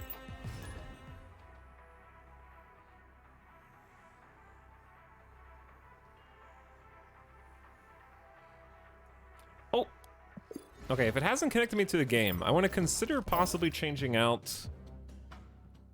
Mr. Fantastic here. So again, I only have through pool 2 cards at the moment. Did you try any other decks besides Move to Climb? I heard Dino's really strong. One of the Dino decks got me to around rank 70 or 80, and by the time I finished ranking up Infinite, I have forgiven the Dino decks for what they did to me emotionally and psychologically, but I loathed them at the time. It was just like, I see Cable, I see White Queen, and I see Agent 13. You're one of them. Like I thought I was so clever, because I didn't look online for resources when I made my Dino deck, and I didn't realize that that was just the thing that is good for a while until everyone gets either Shang-Chi or Enchantress. But yeah, I did play Devil Dino for a while. And now I want to play Devil Dino because he's so cute. Where are you? At the fire. There you are. Whoop, there you are. I just got this in my season pass. I have to upgrade that because look at it, it's beautiful. But I really only tried Move once I got to like rank 80. And Move went really well for me, and then I started seeing everyone else talking about how Move was OP in Pool 2 until you get to Pool 3, and then I was like, well, sorry, I didn't mean to meta anybody, but it just worked, so I kept playing it. Also, I don't actually care about meta versus not in terms of who's playing what, and I hold no grudges against anybody. However, I am weirdly contrarian, and I prefer to play things that aren't the standard because I don't like... I don't know. Like, I don't know what I don't like. I just want to do something weird. So I've been trying to just make decks on my own so I can preserve the feeling of discovery of new combinations. And then occasionally, if I really bash my face into the wall for too long, then having some tweaks is good, or having some suggestions from chat is also good. Hey, what's up, Sim? How you doing, dude? Thanks for hanging. Enjoy your lurk. Okay, so what we're doing here is we're gonna forge and get a copy of that, with the premise being that we want to forge Mr. Sinister, because Mr. Sinister makes a duplicate of himself at whatever power he comes out at. So since Forge adds 2, instead of a 2-cost 2 power with a clone, we'll get a 2-cost 4 power with a 4 power clone. So that's pretty good. I forgot to change Fantastic. Cards are going to move to the right, which is scary. So Fisk Tower is going to assassinate everybody who moves from cloning vats. This is a very, very tricky setup here, actually. So we're just going to play Mr. Sinister to the right and sort of avoid the incoming doom. The only way to avoid this is either Scarlet Witch or Rhino at this stage. Etao, recommend me a deck to do the win location with 1-card mission, please. Thanks. For me, with Pool 1 and Pool 2 cards, what worked was Namor with Claw supporting. So you can have Namor carrying a lane, and then Mr. Fantastic and Claw supporting it. Okay, so Forge is gonna die. We need to play onto the Bifrost. I think Jessica Jones left is good. Okay, see, I figured that they were gonna change it because they kept playing to cloning vats.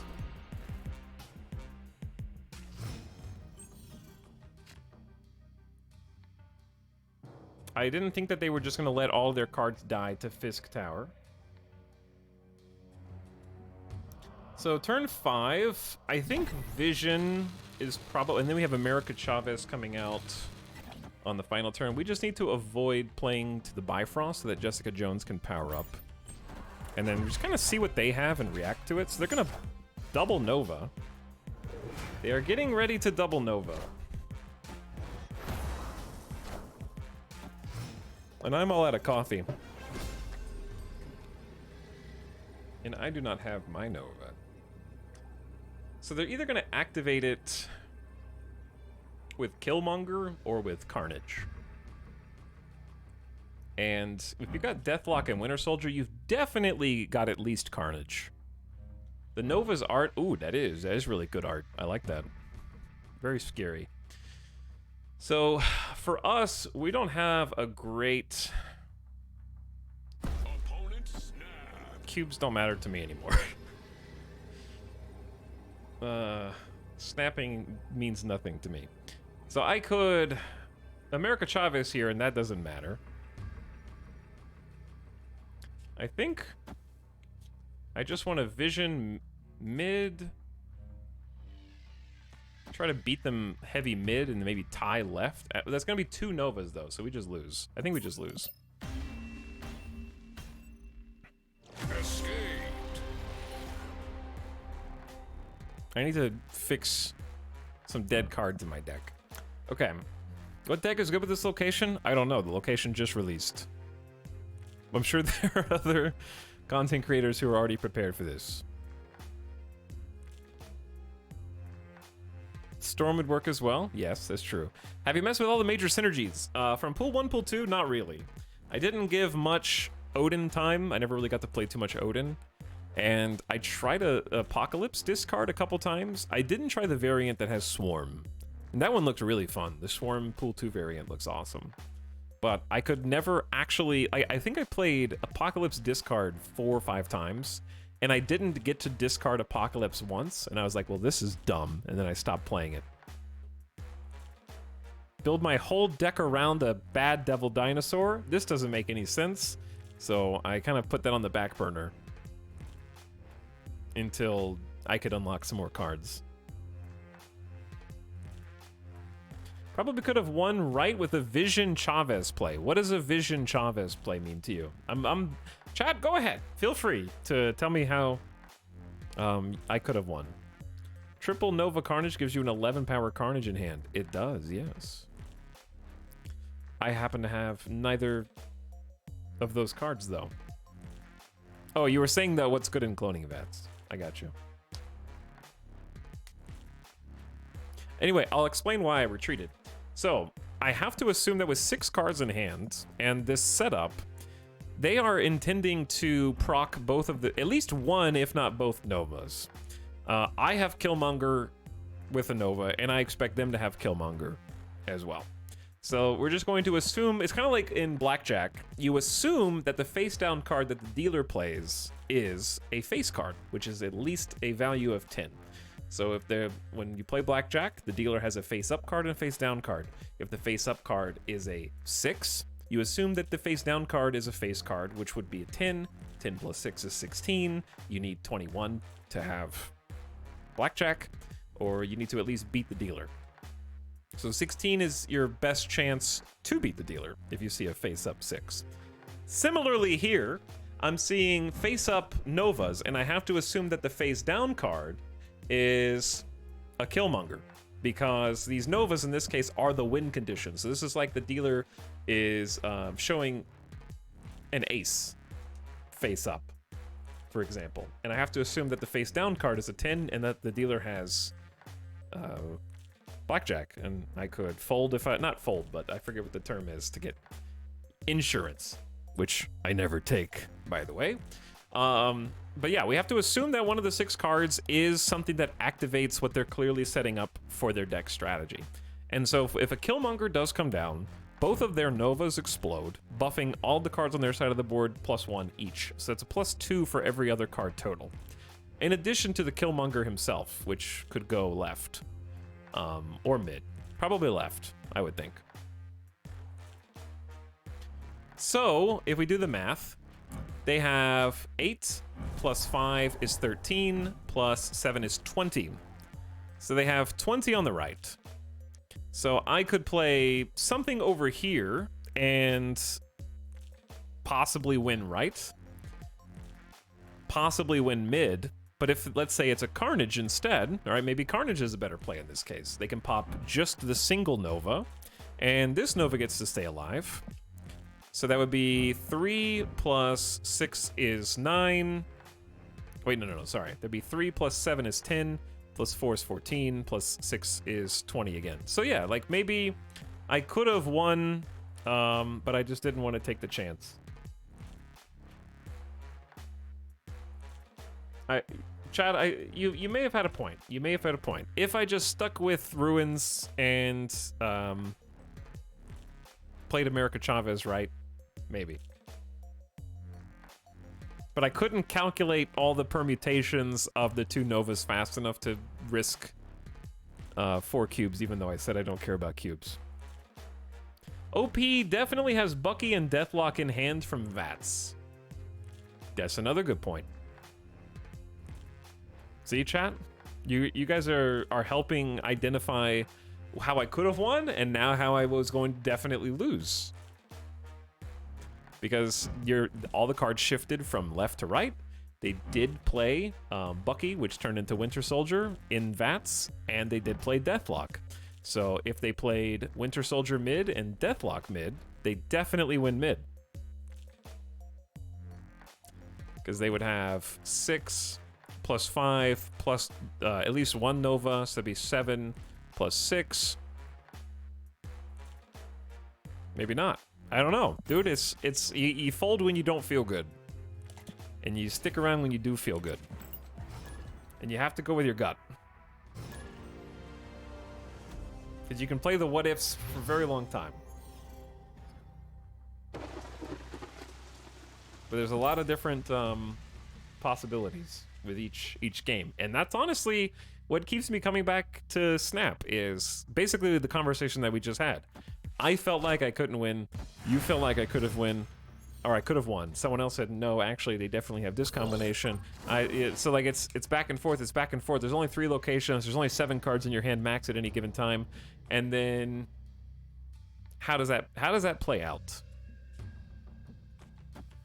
And that's what makes it so addicting. I forgot Vision was still counted on the right's power level. Yeah.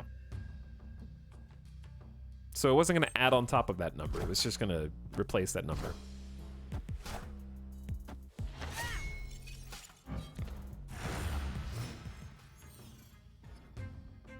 The locations are crucial. I love this game. Don't forget to remove the dead cards. We're going to make Mr. Fantastic work for us now. They just gave me a morph? Why do I have a morph? Oh, random card from the hub. Are we going to just win with morph? Let's win with morph. Let them play some more weenies. Speaking of, we need to play some of our own weenies. Let's get a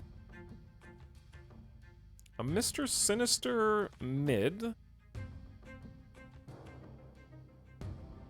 Let's assume they don't have any way to activate Nova and give them a Nova.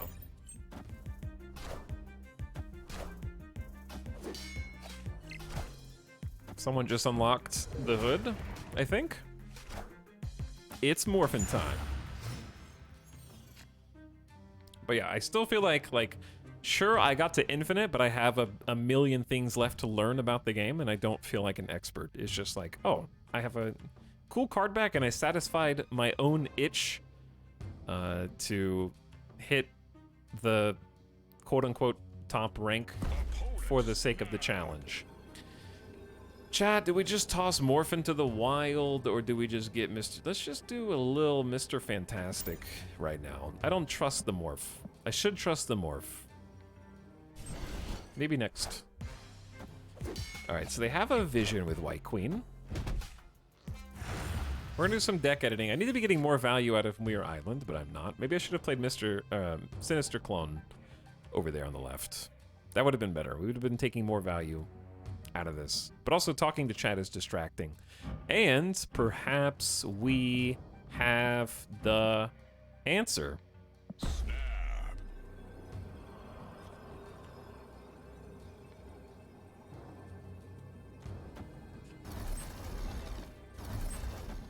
Killmonger, go go. Pew pew pew pew pew pew pew pew pew pew pew. All right, if I still lose now, then my opponent deserves all 8 cubes.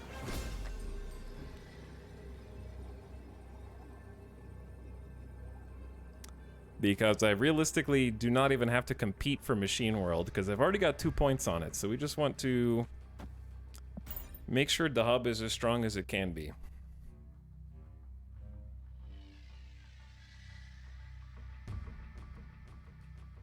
Four-cube retreat, let's go. Yeah, let's go, dude.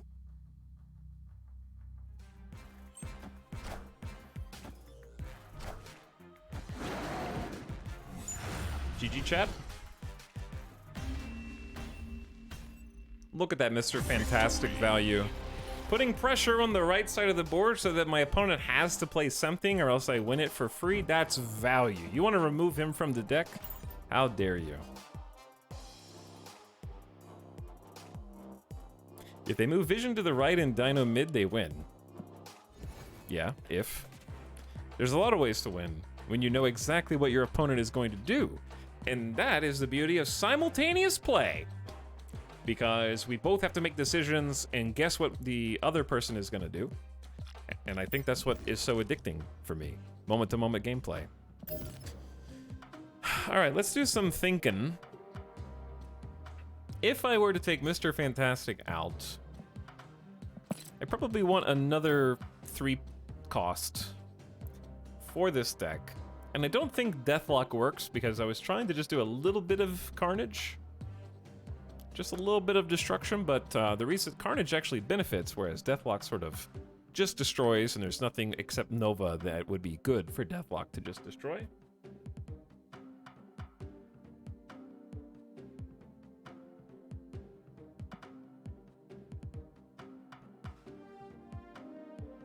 We don't have enough cards that stay alive for Wolfsbane. Morph is Morph. Storm with Vision? Maybe. Put a little control. Is Nakia worth replacing? Nakia is just an experiment. I can't tell if she's helped or hurt at this point because what I like about Nakia and Okoye, and these are the 2 cards that I'm sort of playing around with the most right now because I don't know how good or bad I think they are, is I'm trying to put cards that benefit from their buffs in. And that's why it's called Pyramid Scheme, is because it's a bunch of cards who buff each other. The only cards that get negative value from Okoye and Nakia is Nova. But Carnage is basically in here as a way to either get extra value from something like Forge, extra value from Nova, extra value from baseline naked Mr. Sinisters. If you have to play them very early without buffing them first, then you can clear space on your side of the board. You could eat an Okoye and still have the same, retain the value. You get bonus value from consuming Nakia. So Carnage is here to sort of clean up the space that they take. And then Okoye and Nakia themselves, of course, Nakia can make Mr. Sinister tankier and larger, and can increase the value of other cards that we hold in hand for a bit longer. Like, we tend to hold Killmonger, we tend to hold Shang-Chi, and when these can come down onto the board and make a slightly bigger splash, like obviously when Shang-Chi comes down, you're hoping, if everything goes like according to plan, that you're going to have at least a 9-point swing from their side and then a 3-point swing positive in your side. So that should be represent at least a 12-point swing. But sometimes 12 points isn't enough. And especially if Shang-Chi is on his own, then having like a couple extra points with either Okoye or Nakia can make some cards that are lower impact just from their own costs come out and perform a bit above their weight class, perform a bit better than their weight class. And also I enjoy the idea of taking a card like Vision, and Vision coming out as a 5'9" who can fly around wherever he needs to go, because he competes with America Chavez at that stage. So I don't know, we're just experimenting.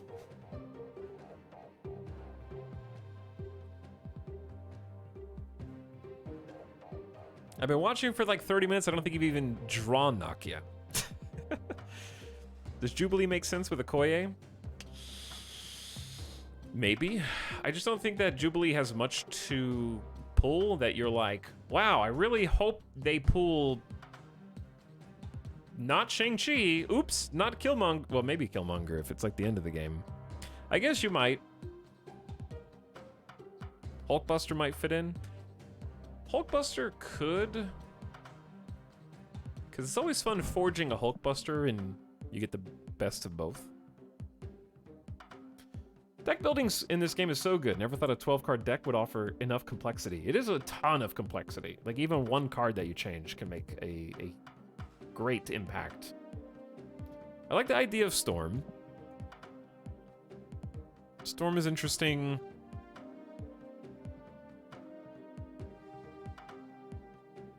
Hulkbuster is interesting.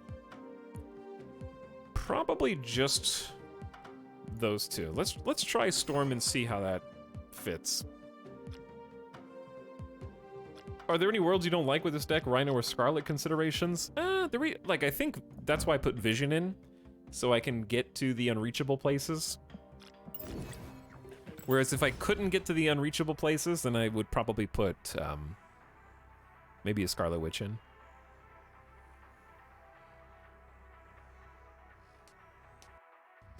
But yeah, Jubilee, I've wanted to do a Jubilee deck for a while.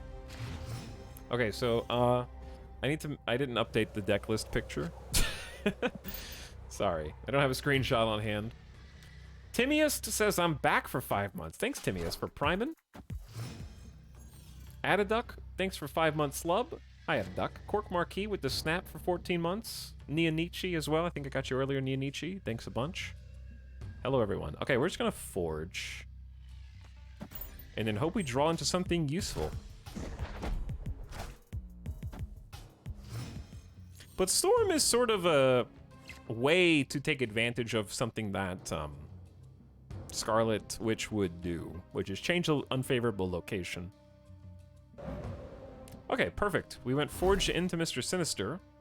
The problem is if I play it to Machine World, we give them a copy of the upgraded Mr. Sinister, and if we play to Jotunheim, they just start hemorrhaging power every turn. So that's not great. So I could play here, but I need to leave the 4th spot open.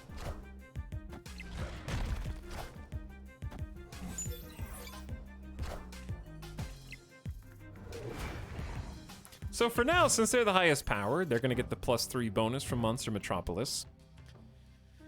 I think we just... I think we just Jessica Jones Machine World and assume that if they want to play it on turn 5, we're probably ahead of them with Vision. All right, there's Kazoo. Where is my good... Oh, there he is. What up, dude? I don't want to give them a Vision, so I'm just going to play Vision on the right. Sort of lock that in, but we can move Vision each turn, so we can free up that space if we want to refill it with something else. And then we might end this with a cute... Nova Killmonger. Nova Killmonger Iceman, even. So they did end up playing my own Jessica Jones into me. So we're going to assassinate Nightcrawler, Agent 13, Korg, Iceman, and that's it. So we're gonna go ahead and snap and just say we won. Probably should have snapped earlier, but I'm talking too much. Okay, let's get Nova. Doesn't matter where. Let's get Iceman. It does matter, actually. So now we need to Killmonger. And Nova should make Killmonger stronger than Kazar. But we do need to compete with their Jessica Jones. So we're going to move Vision over for that. And then go ahead and get Iceman. Maybe to help Killmonger. And we're going to compete for all 3 locations with this.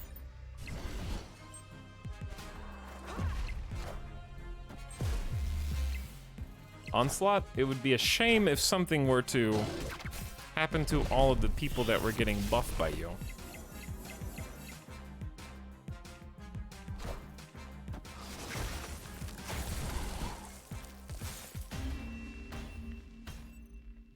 Victory. Can I help you, dog?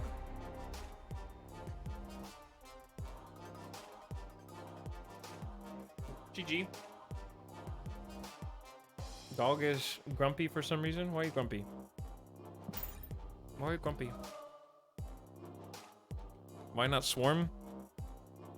Because the game is hard. The game is hard. You have to think on a timer, and the human element is what makes it fun. Yes. What about the puppy element? Are you bad boy? Oh. Why are you so wiggly? Why are you so wiggly? Alright, I think dog needs to go out, is what he's trying to tell me. Super Dingler, thank you for gifting a sub to Jaredine, who's back for 2 months. Dog, what do you think? Ooh, well, I guess you can have this camera. What about the flags? I need to put them up, because I told chat that I would. But they represent places that we traveled to in a game called Microsoft Flight Simulator, where we traveled... We were trying ostensibly to travel around the world in real time, because it's a one-to-one recreation of the Earth. So everything is as far away in-game as it is in real life. And I made it to South America and realized that it wasn't going to be fun to fly through Antarctica, because I was trying to visit... So I was getting flags of every country that we landed in as part of the journey. And we stopped in South America. Because it was very beautiful, though. We'll play some more Flight Sim once I get a new computer. All right, chat, here's what we're going to do. I told you guys it's going to be kind of a short stream tonight. Since we got like a couple hours of cards, I want to get a couple hours of RimWorld, and then we're going to play a full day of Marvel Snap on Monday when the new Battle Pass comes out, and spend all of the credits that we've accumulated on pumping collection level, because I want to play with other new cards and get into Pool 3. So we're going to jump into Pool 3, play with the new Battle Pass card, which should be Black Panther. And if you're only here for Marvel Snap, thanks for hanging. I'm sorry that this is a little shorter section of Snap, but I haven't been feeling so hot today, so we're just doing like a little short stream tonight. So we're going to go ahead and switch over now. And I'm going to go and take the doggo out while we switch. But if you came from the directory, I appreciate you coming. Thanks for dropping the follows. We'll do some more Snap soon. Very soon. But yeah, full day of Snap on Monday. Have a good one, Ital. I'm not leaving. I'm coming. We're going to play RimWorld now. I'm just taking a BRB. We're just swapping over. Bye. What are you trying to get rid of me? Stand by.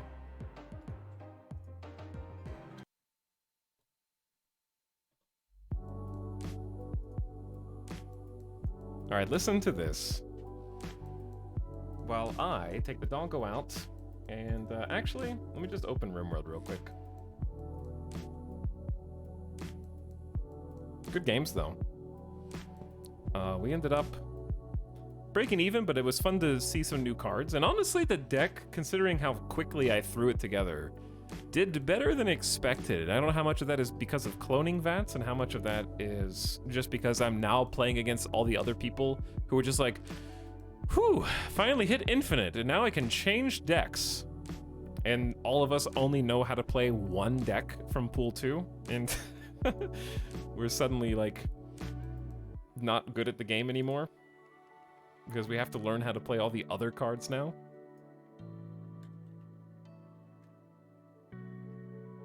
So the threshold for skill ceiling has declined.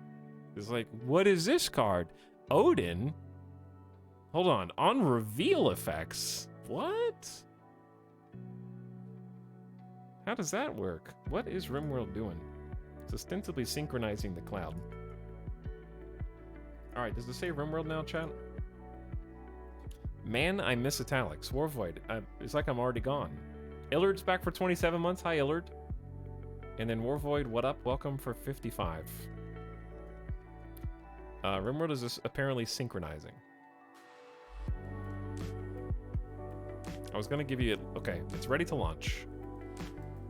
But yes, Snap is fantastic. I think it's an awesome game. And I'm excited to play more for the new season.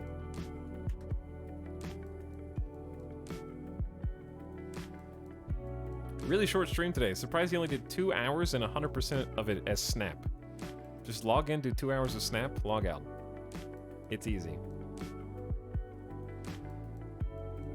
Dog? What are you up to?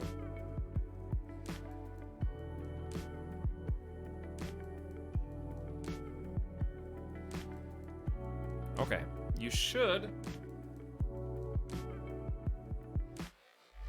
see it. You see a dog.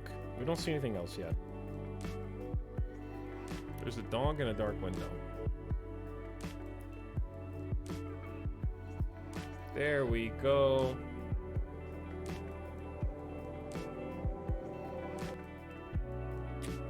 All right, take a listen to this. Be back in a few. Thanks for waiting.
Thanks for waiting.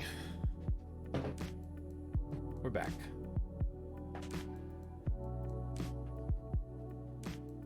VOD watchers skip 8 minutes. Okay. Whew. Creaming and scrying. Don't ask.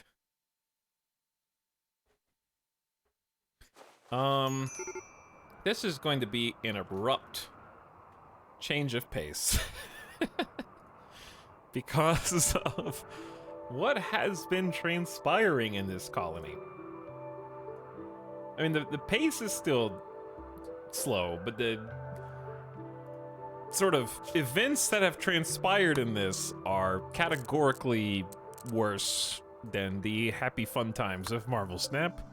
My poor survivors are not doing a great job surviving.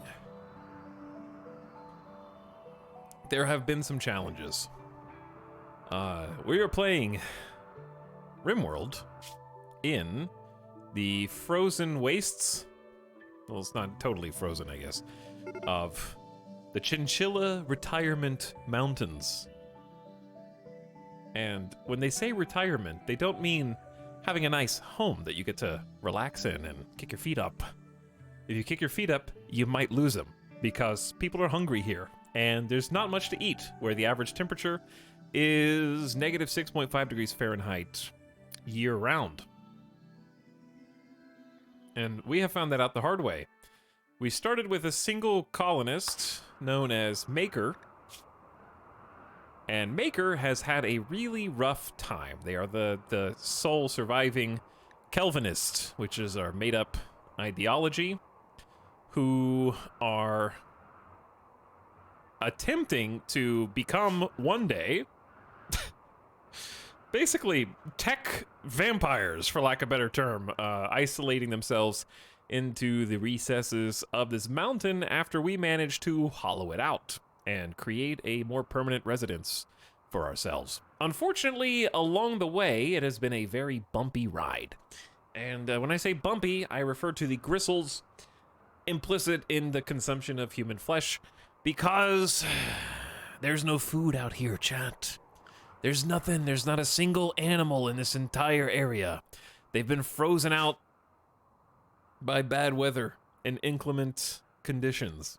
We have attempted, to the best of our ability, to create a workable indoor farm. There is a sun lamp that requires a gargantuan amount of power for our tiny little colony to produce, and we have been trying to get the infrastructure necessary via the wood-fired generators, which are a pittance compared to what we actually need to keep a colony of humans fed. We've made one wood-fired generator that is outputting about 1,000 watts. The second one will do the same once it is constructed, but we require more steel resources, and that has to wait because of the dire state of affairs. Once both of those are in, we may be able to run a 2,900 watt sun lamp for the majority of the day, where it will rest at night to allow the plants to rest and allow our battery to charge with the excess. So that's the plan right now, until we can get to the point where we can actually grow rice in this temperature-controlled environment. And by temperature-controlled, I mean we have 2 campfires in here, which are keeping things at a reasonable 67 degrees Fahrenheit inside of the little farm area. We are having to survive by other means, because people are starving. And by people, I mean the baby is currently starving, which is just an awful situation to be in at the moment. The baby cannot eat because we don't have any plants that we can mush into tiny baby food that a little baby mouth can consume. So the only way to feed the baby is via breastfeeding. And the mother, Ida in this case, is suffering from, well, it was severe, but is now minor malnutrition, and is currently incapable of feeding the baby because she herself has not been getting fed. And she's not alone. Most of our colony is suffering various stages of malnutrition, and in their desperation, they have had to turn to very criminal affairs in order to merely stay alive, having already watched their tried and true companions fall one by one to the wildlife that comes when it's warmer, such as Arctic wolves and other vicious animals that are also looking for food in this wasteland. of ice and snow. So those that have fallen and were unable to withstand the pressures have been put to better use. So our former colonists who struggled against the elements and died now live on inside of us. And when I say inside of us, I mean they're in our bellies, because they were the only thing that if we didn't eat them, we all die. I had to make the hard decision. I had to make the tough choices. So we may have had to eat the former colonists. And moreover, I'm beating around the bush here. I'm trying to justify my actions that I took at the last portion of this stream, where 2 people volunteered to come help us in our colony. However, they literally cannot help us in any way other than becoming our next meal. I'm really not trying to be the bad guy here, but we are desperate. So we took in Sadie and Erica and basically immediately turned on them, because every one of our colonists and our baby is starving. And they did not bring any food with them, and they wanted to eat the food that we don't have. So that's where we're at in this tragic tale. Nothing is happy. Nothing is feel good here. It's just sort of awful all the way around. And there's probably very little good that's going to happen. I'm not the bad guy here, as Italic's chews on his prisoner's ankles. Here's the thing. I don't know what else to do. I don't know what else to do. It's like either let everybody die, or eat them before they can.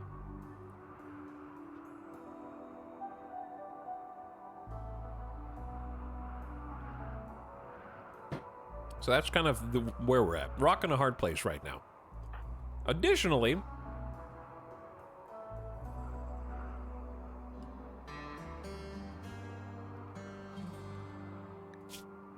Maker is currently suffering from a catatonic breakdown and refuses to get up. They have collapsed effectively unconscious. They'll be out of commission for an unknown period of time, so they just won't get up. They won't help. Ida is currently tending to Sati. Trev is resting in bed after incurring some Arctic wolf bites, and baby Mars is suffering malnutrition. So I am just going to unpause. We yayoed at the end of the last stream before fighting and arresting both of our visitors.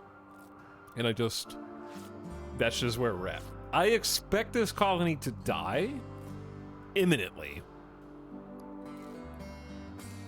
But before it does,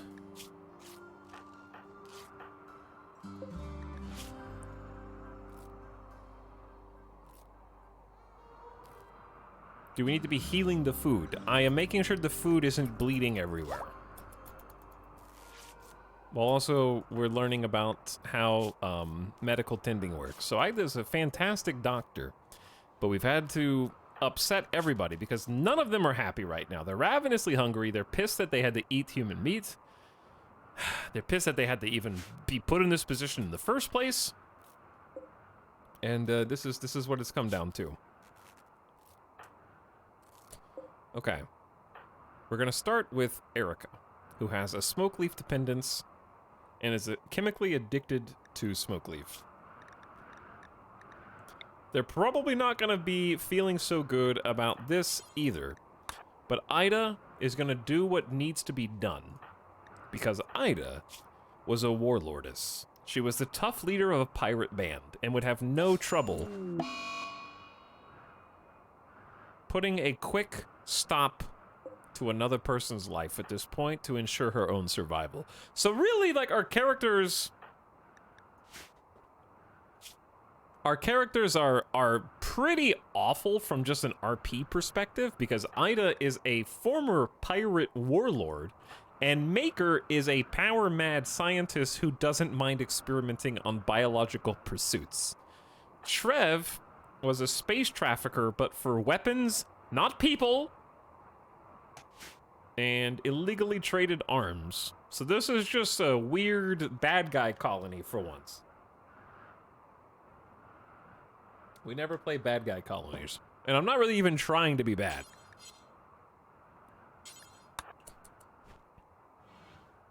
But like, it's this or nothing.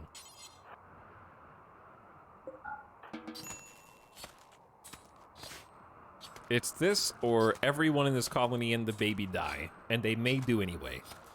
What we really need is for somebody to get up. And that someone is gonna be Ida, who is still suffering from a bruise in the neck from a human fist. She's gotta eat first.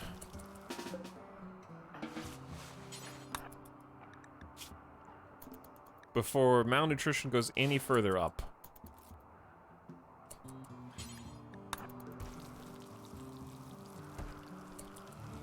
Alright, that one's for Trev.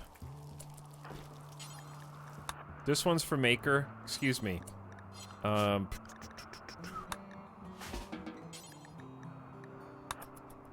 one's for Maker. Trev, where did you get that? And I don't know what to do with Baby Mars, chat.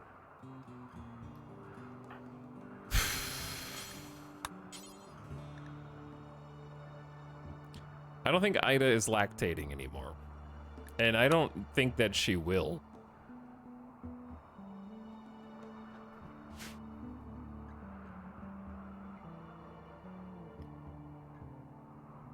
Because if it's been more than 10 days, I think she stops.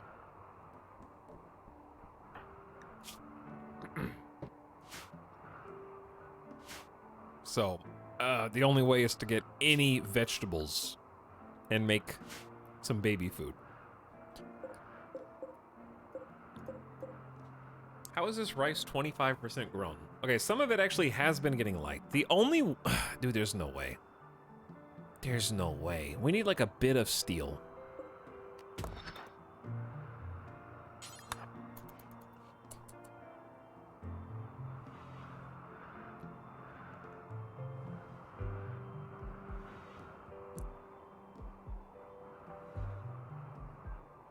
The name Mars is cursed. I think the name Mars is cursed.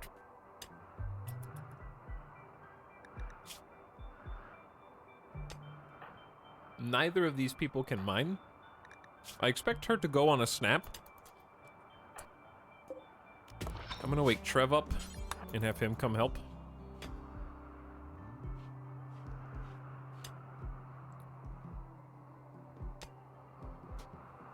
And I know what's gonna happen next.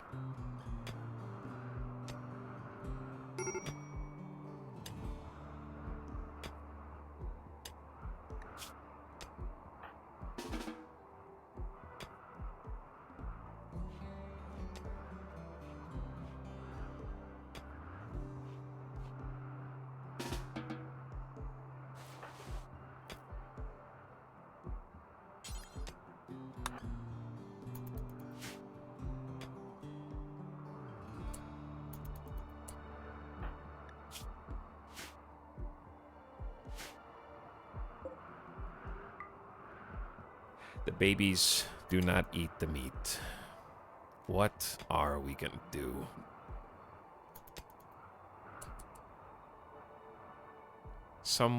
Just any trader. Like, literally any trader. But it's negative 54 degrees Fahrenheit.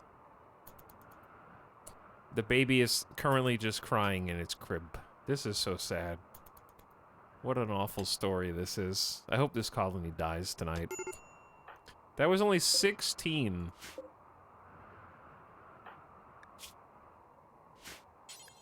We're missing 68 steel. We are 1 steel off. What can I deconstruct for 1 steel?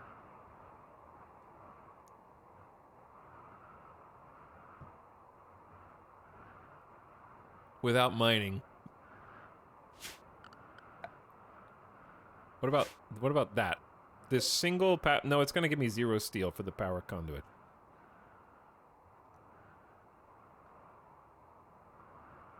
That's so dumb. The face when your god says they hope you die tonight. Hey, Talks. Hi, chat. Hello.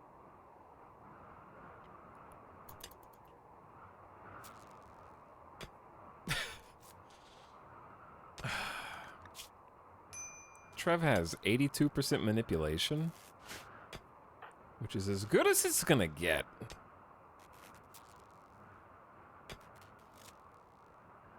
This is a terribly dark story. It is, yeah. Alright. Trev, don't botch it. 85% manipulation and a dream. If you botch it, we're... Okay, there's a fire. There is a fire. Just keep building. We did it. Okay. Now we need to refuel. Trev needs food. Ida, can you go cook? Alright, now we have 2 wood-fire gens, which should juice us overnight, but the baby is still...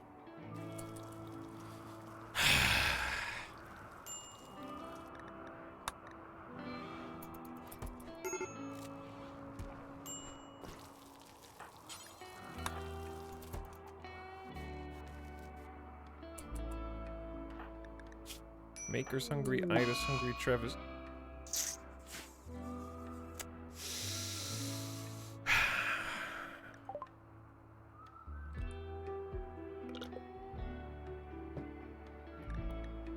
I knew it was coming, but it still hurts. Excuse me. Trev.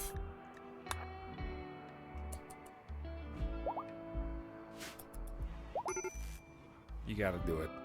Maker just got up as soon as that was over.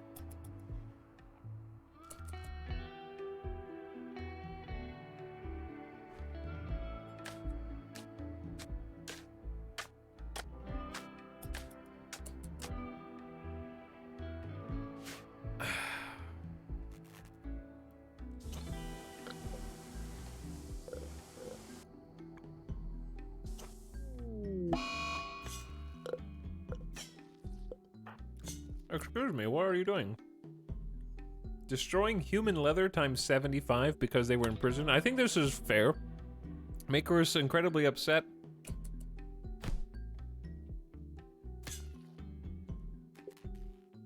That they've been having to eat what they've been having to eat.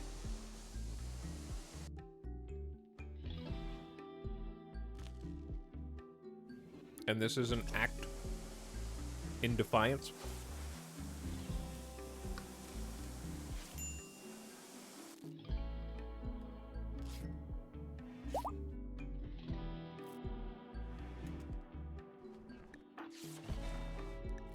Maker does not approve. Stop feeding the food.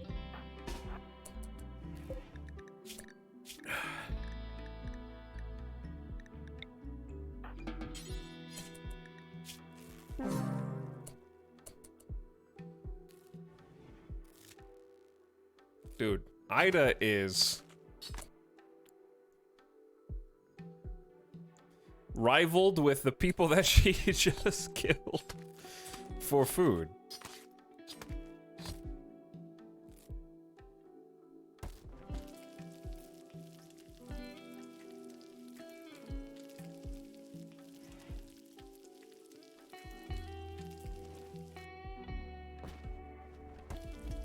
I think that Tynan should make it.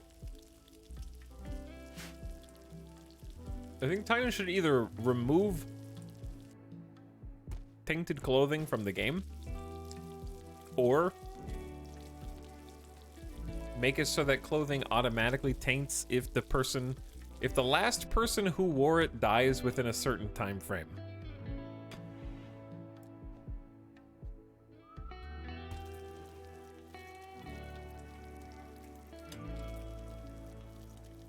Because I'm kind of like over the splitting hairs discrepancy of like, well, it's not tainted because you removed the clothing 1 second before you killed them.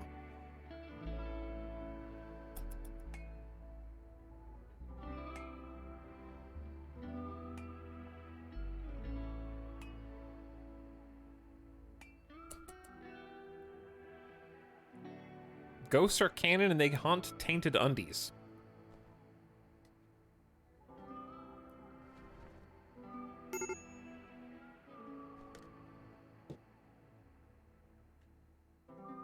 I think there should just be 2 different types of debuffs. I think there should be, like, chat saying a tainted clothing debuff when it's taken from a corpse that is rotting. And then there should be another debuff of, like, I stole someone else's clothes to survive debuff. Which is less harsh than wearing, like, literally stanky rot apparel.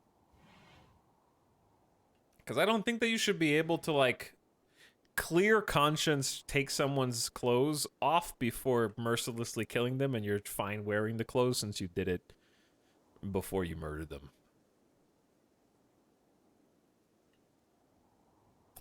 Like, people would be upset that they, like... Because they're... Unless they have an ideology that... I feel like that should be an ideological thing.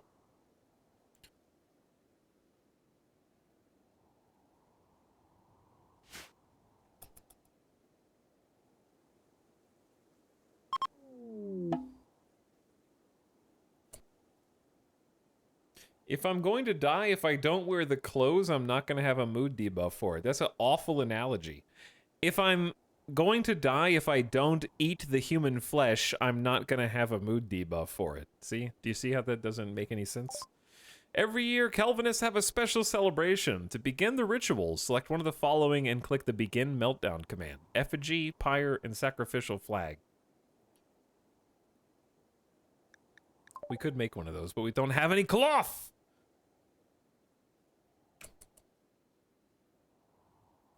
Begin the meltdown. Start the meltdown. Anyway, can we do like a funeral? No. But Ida is visibly distraught. For at least 2 full seasons, she's gonna be mourning.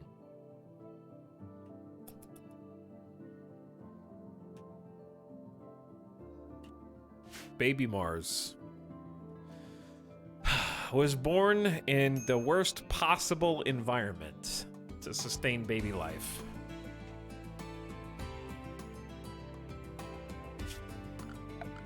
And I honestly am displeased that we were unable to salvage that.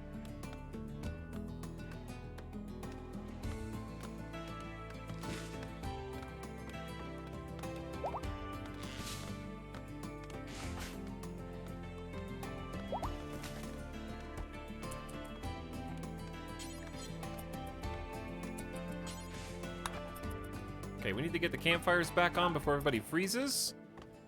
And that's also why we're working on getting more fuel, because now we have 2 wood-fired generators. And peep this battery.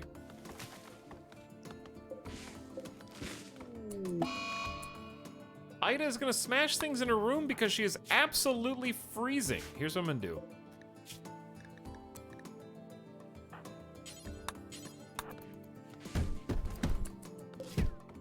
This is light leather tribal wear. It's probably not what we want, but it's all we can make at the moment. I don't blame Ida for having this tantrum rage. She's pissed. She had a healthy baby, successful pregnancy, all by herself while everybody else was incapacitated. The man in black wasn't even here to help.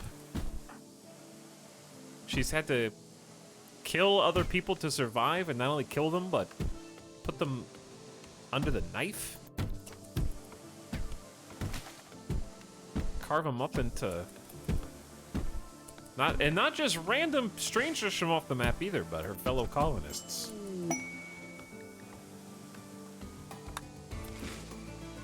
So she's just not in a good place right now.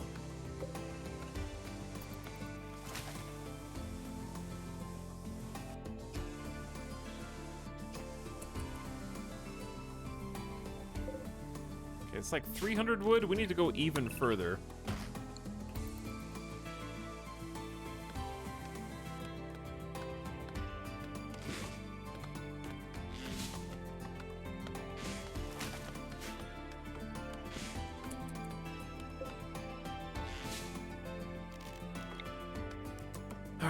Let's get some things built in here. Gotta finish mining this out.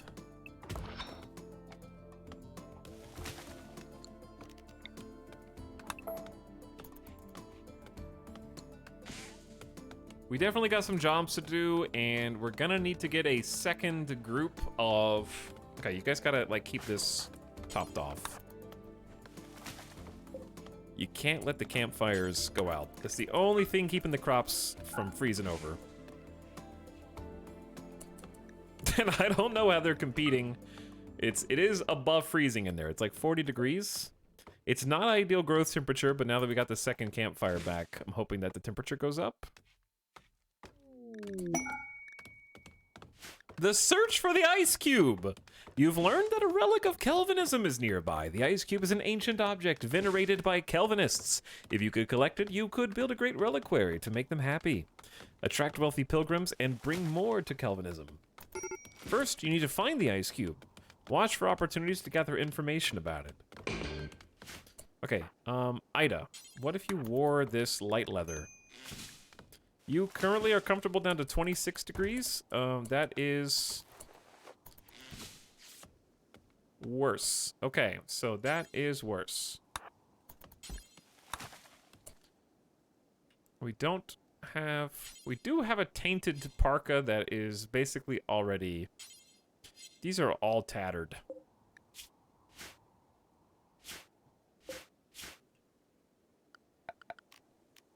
I'm gonna build a hand tailor bench out of wood.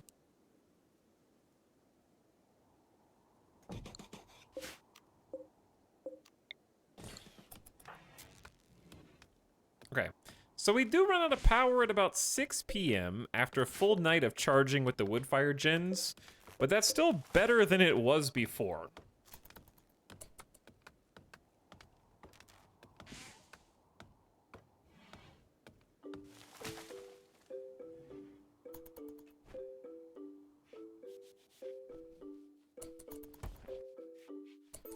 Alright, Trev, clean up all the blood. There is oh so much of it right now.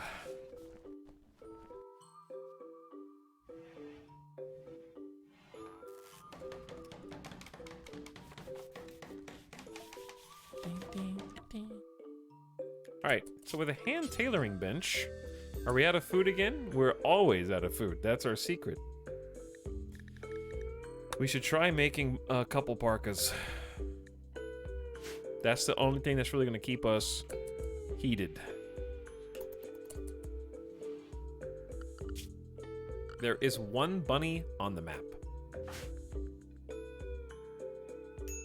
One entire bunny.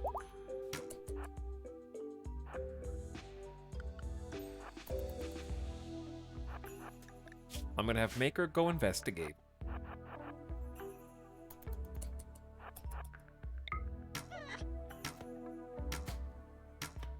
Good job, Maker. I'm sure you can blame the gentle snow for your lack of accuracy.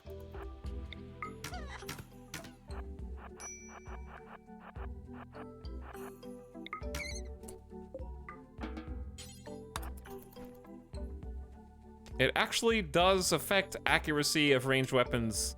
It extinguishes fire and it slows people down. If you were curious.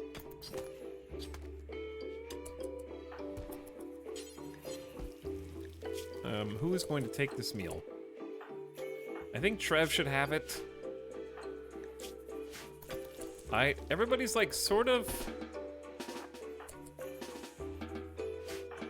off the malnutrition kick for a little tiny baby bit. Okay, can't say that anymore. Chad, I want the baby back. Okay, he can't say that either.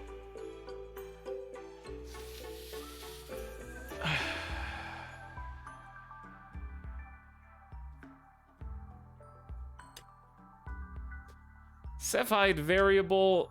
Thank you for the prime sub, by the way. Chemo said just move Etal anime for 3 months. Hello, Kata Kiwi says I've come for more digital masochism. Yes, you're here. Panixford says Ramworld time. You got it. And thanks again, Illard, for subbing.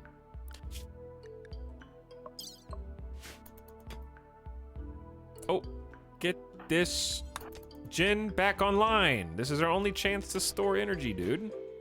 Someone needs to be top hauler.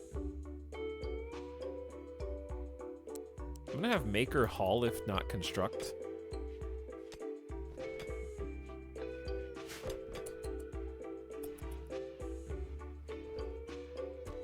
All right, now we can start organizing things. We're gonna get some more shelves in different spots where they make sense. This is gonna end up being a kitchen, I think.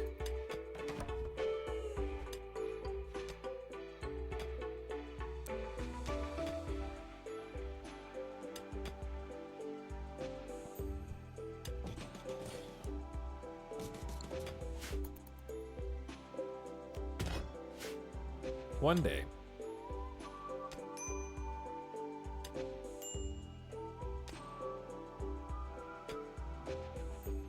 When your colony is this desperate, dark jokes is all you have. Yeah, it's not great.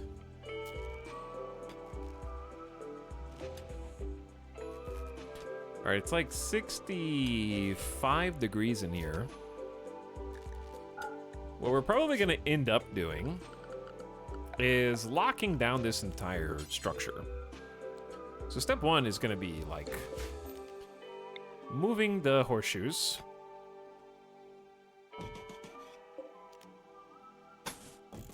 Step two is gonna be starting to get ready for another batch.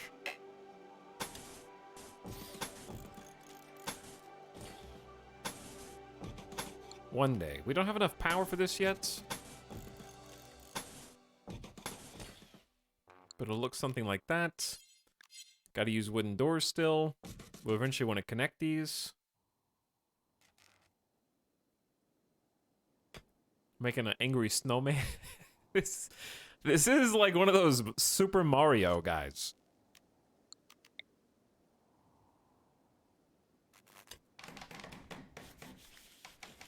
It's one of those tall Super Mario guys. How are you still alive? Well, we're not about to be. Ooh, there is an Arctic fox. Ida and Maker currently starving.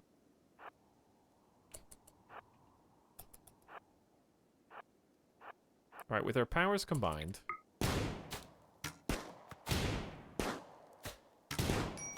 You guys are good at this.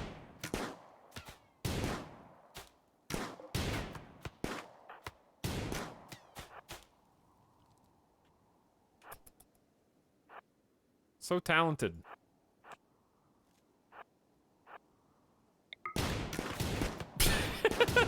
Come on! All right, somebody haul that in, please. That's barely gonna be enough food to keep. All right, Ida needs to go in and, like, warm up. Then Butcher.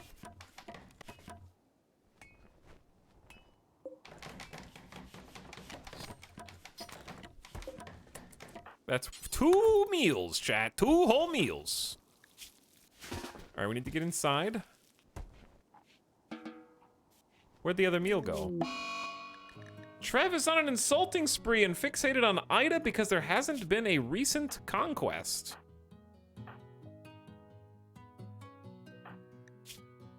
Were there not? Oh, there was going to be 2 meals and then...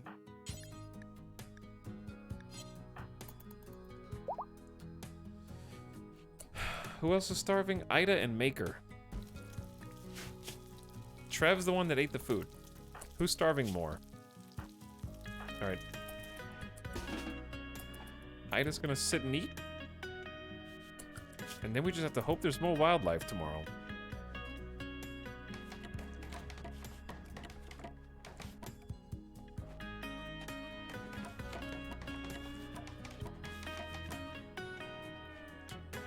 Chat feels desperate. It's only the 3rd of winter. It's negative 66 degrees outside. Yikes.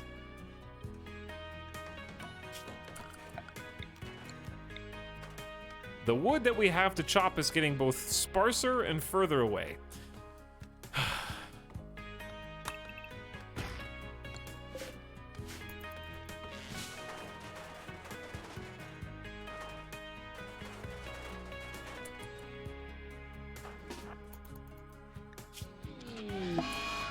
As if we needed more.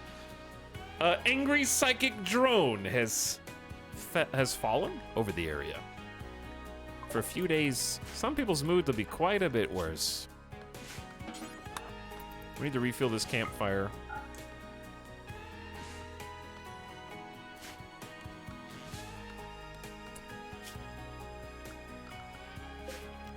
I would also like...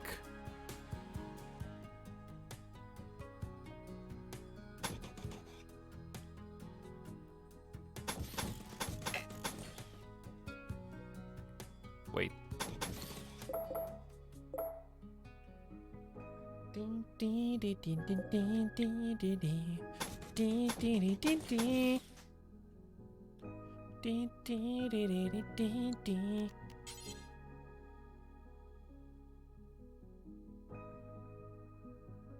Where'd doors go?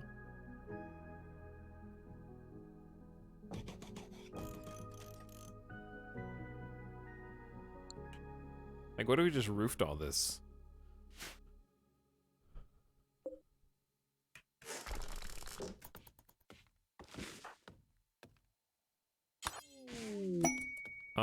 Randy, what is this? Gray Boxo, Green Chief of the Baba Maya Union. Baba Maya, is requesting a favor. Her friend, Blue Croca, is interested in learning about other cultures, and she wants you to host her at Chinchill Zone for 17 days. If you accept, Poopy will join the colony. Poopy is a sanguine, upbeat brawler pyro who is a doctor, an established miner, and a melee expert.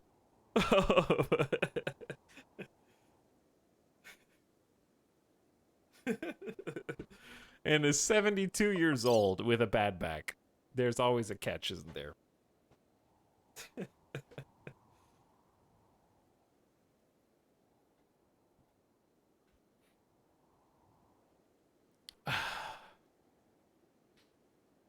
Still worth it.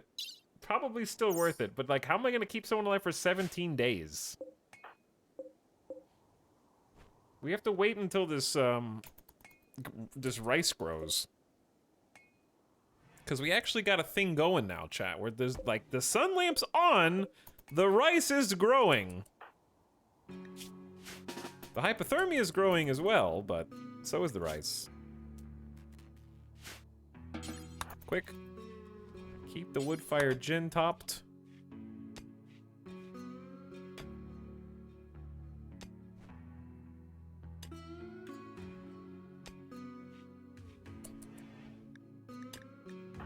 Maker is currently suffering some malnutrition. There is no more animal wildlife on the map. We have 7 raw meats, which I am going to tell... Wait.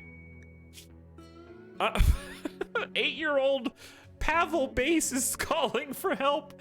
He's hiding from a malfunctioning weather control satellite and wants to flee. If he joins you, foggy rain will descend on the colony for 7.3 days until the satellite resets.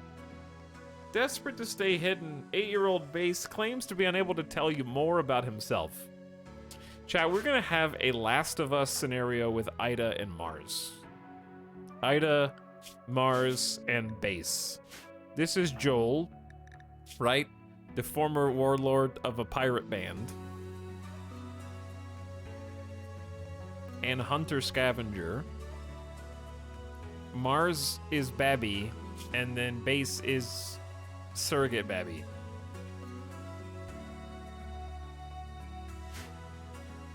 So we have 2 days. Let's wait.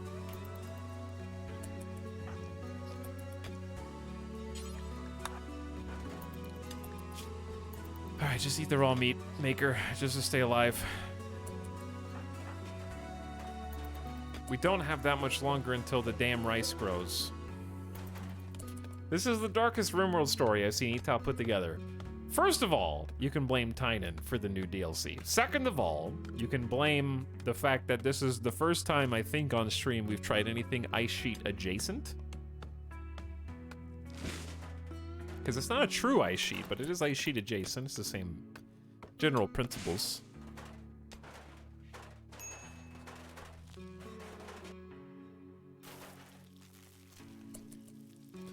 Alright, how the hell did I not have you refuel this already? I'm so confused.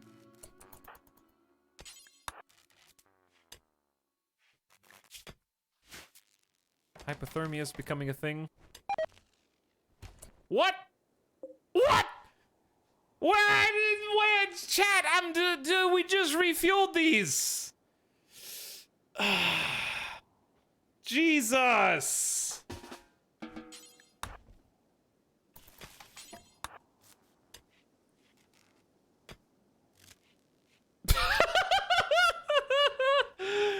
All right, I quit. Oh my god, they refueled with like 2 wood each?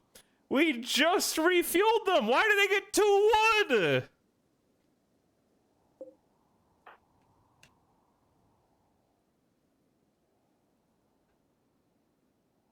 Insta-dead.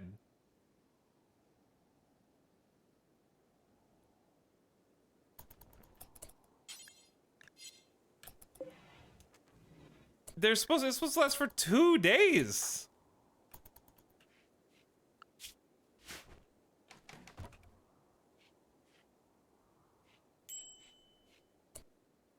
See, they carried 10 wood that time, so they probably did just carry like a tiny baby load.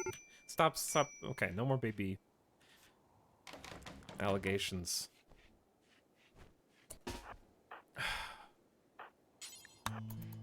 I honestly, for some reason, didn't see. Look, yeah, they only put 10 wood in the right wood-fired gen.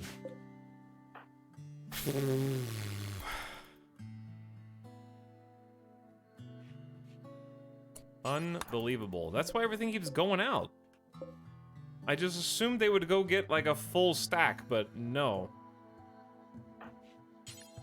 Okay, I have to babysit. Stop, dude. Everything is baby analogous.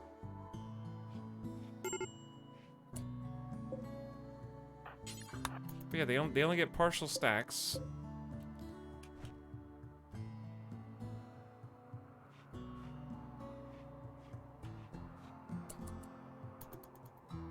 Well.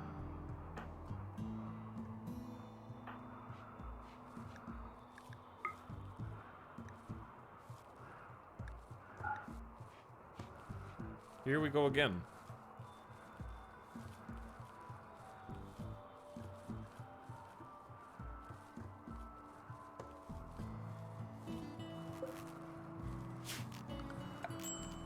We don't have any steel. What's the temperature in this room?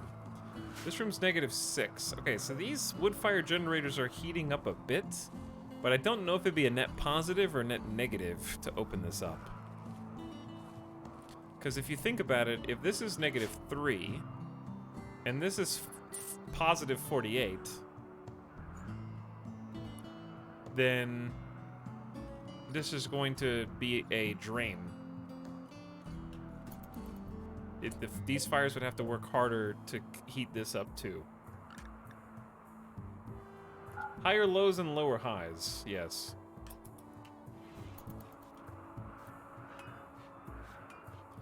Snow! Roof? Does it have a roof? Chat, I just told you that it is 0 degrees Fahrenheit in this room. Do you know the freezing temperature of water? Do you know at what temperature ice and snow melt to become not ice or snow? I don't know Fahrenheit. It's got Celsius on the right. Only in Kelvin.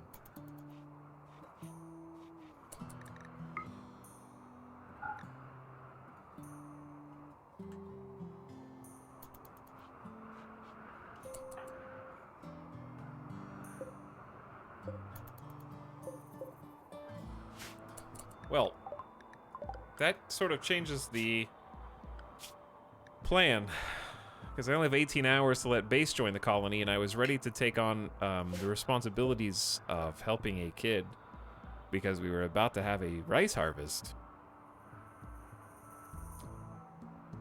And now... And I really want Poopy to join. But now everybody is starving.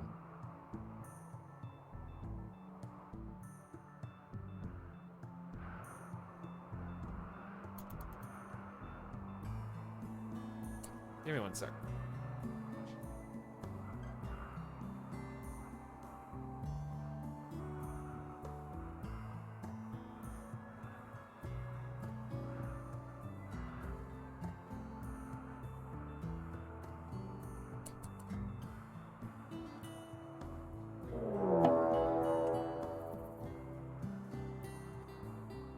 Oh.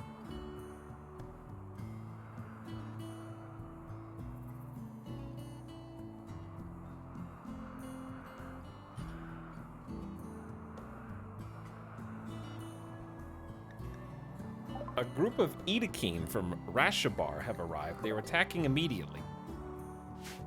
Yes, why is there only one person? Edakeen are actually really strong melee fighters. And they run faster when naked.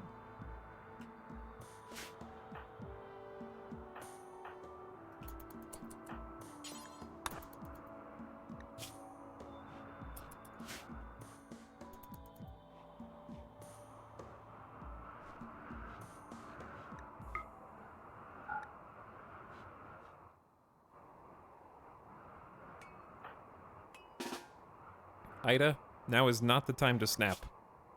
I know we don't have any food, but we're about to. What are they wielding? A club. Okay. So all we need to do... These are in such awkward positions. Do we have enough time to reinstall this?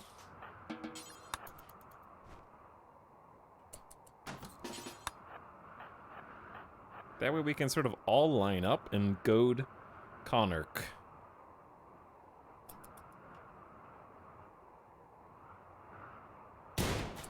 Okay, Konark. One trap. Got double tapped and dead. Good job, everybody. Good job. Ida, you know what to do. You know what to do. Already on it. They're like, dinner is served.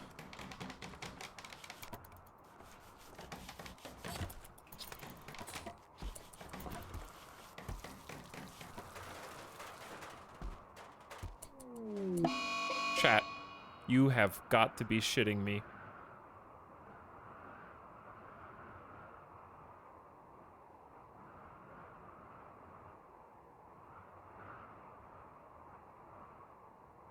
The very next raid dropped baby food. They had baby food in their pocket.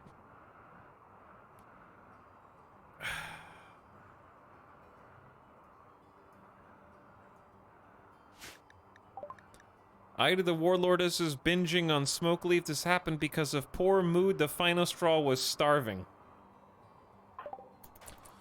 Why is this the saddest RimWorld story there's ever been? Don't eat the baby food in your insanity. Oh my god, she's been driven into just a psychotic baby food consumption mental snap.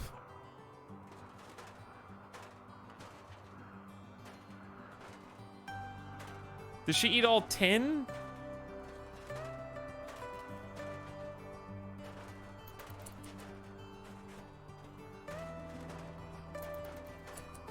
Oh. She ate all 10 in one go.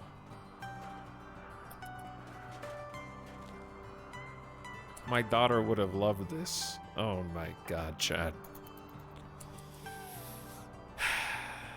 Randy was trying to be nice, but he was too late.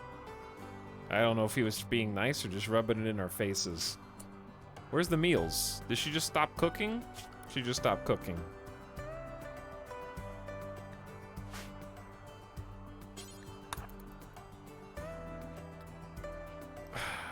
This is a tragic tale. I'm not having fun anymore, but I have to see how it ends, if that makes sense.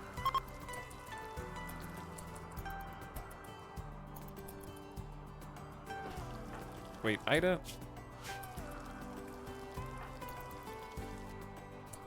Oh my god, the fire went out.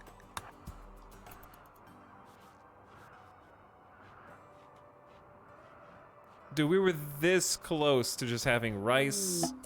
Maker has had a crisis of belief and is now hiding in his room. His spirit is broken.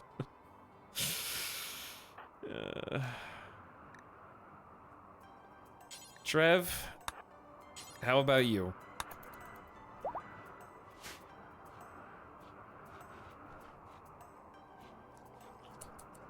Can you cook?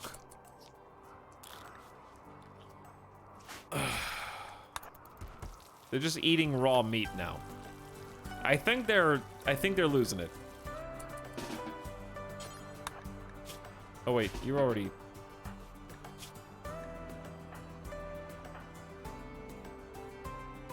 There's no more food to cook. That was it. We're all losing it.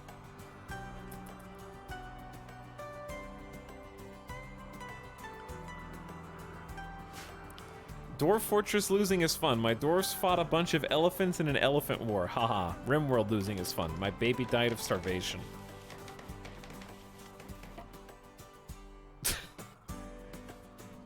I'm... Australia considering to ban this game again. I'm starting to come around. Yeah, you know what? I think Australia may have had a point.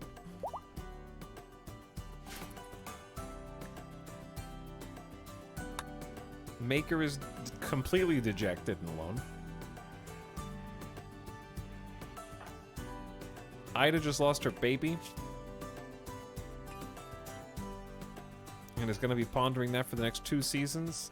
Also used a recreational drug, which I don't know when that happened, but she's more upset about using a recreational drug than eating human meat. So I don't know if she's starting to get used to the human meat. But I think your priorities are a little askew there.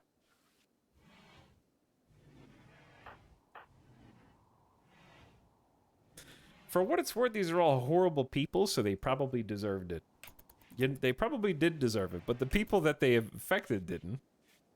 And I want to redeem them.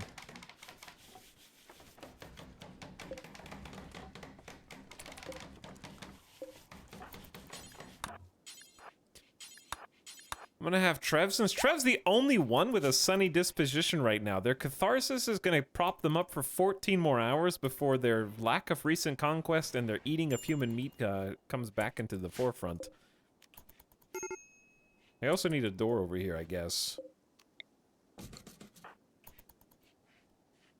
The pathing on this base. Shut up, it's not done. The pathing on your mouth, you know what I'm saying?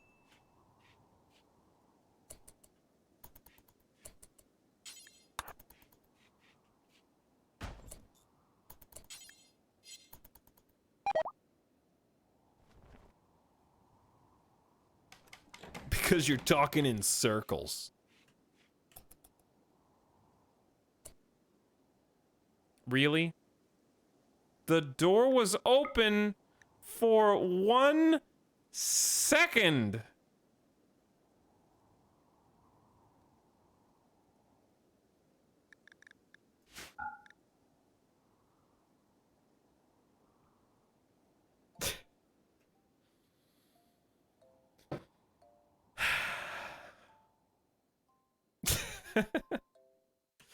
Yes, I know. Removing the wall makes it outside, which lowers the temperature to freezing instantaneously because...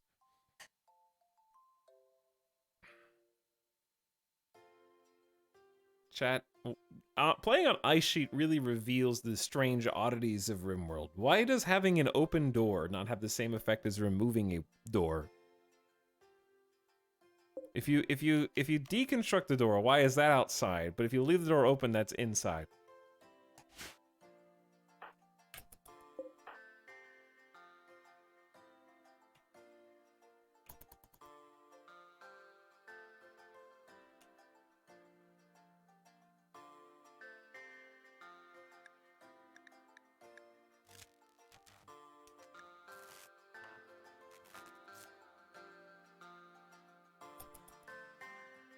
You need the replace mod.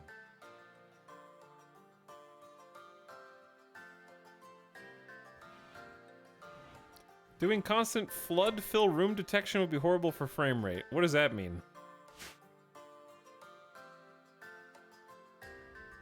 What if you just made every room out of doors and then held them all open? Why would you want a second door in there? So they could just go straight across instead of going up and around.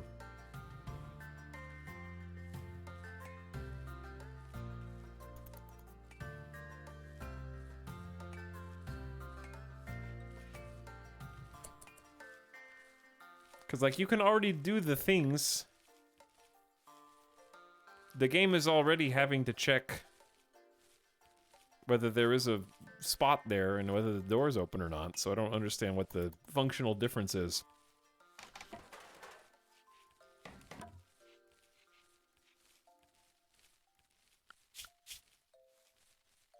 Time to kill Poopy. I don't want to kill Poopy.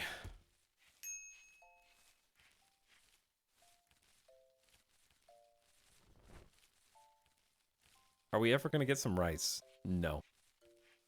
I think the lesson that I've learned from this is if you're going to play Ice Sheet Naked Brutality, you need your starting pawn to have a little bit of mining skill. I think that's the key. You need, like, the top skills are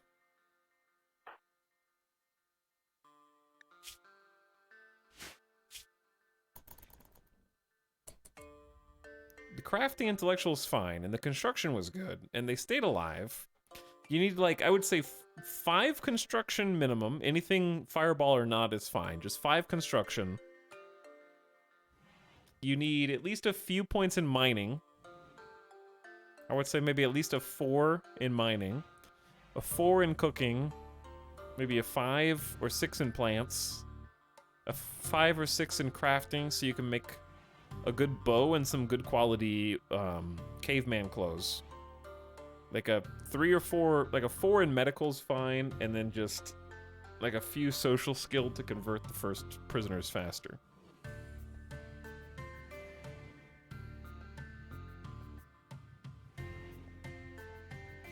This is a learning experience.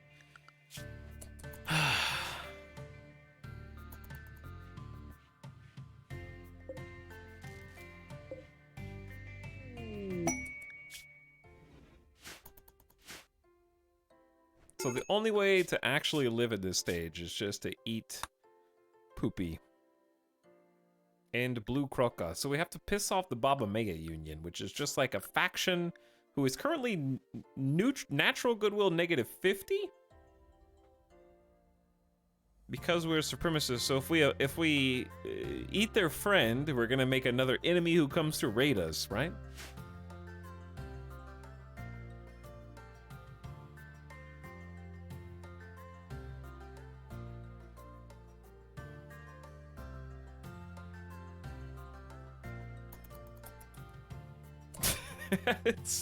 That's really bleak. But did he say eat Poopy?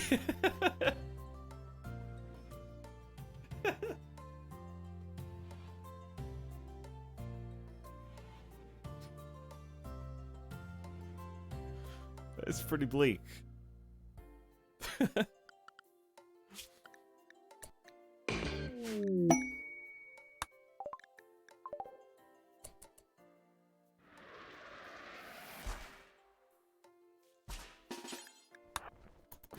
Hello, welcome, where are you going? Welcome to our colony, Blue.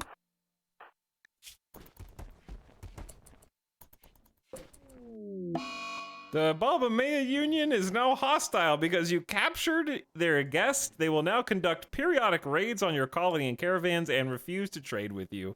If you want to improve relations, you can still offer them gifts using caravan or transport pods. This happened because their goodwill's negative 87. Their member was captured. Yes, we will take care of you in our own way.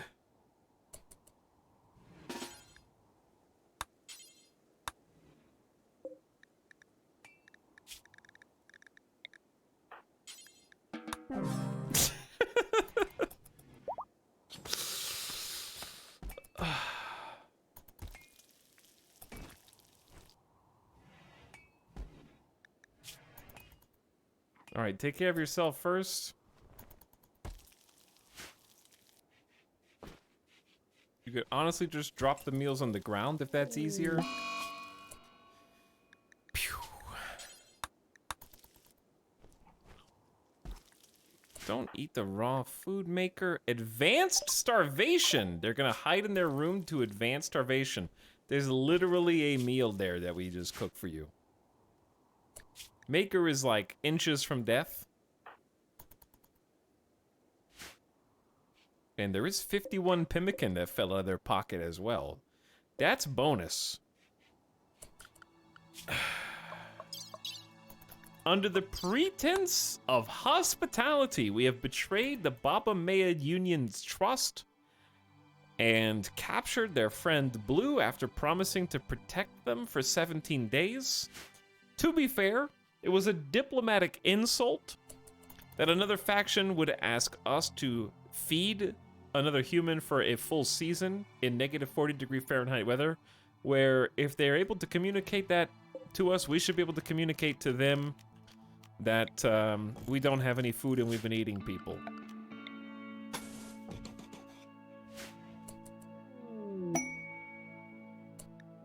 Cargo pods. What is it, Randy? Randy, you bastard! We have to eat kibble to survive! Food has just fallen from the heavens.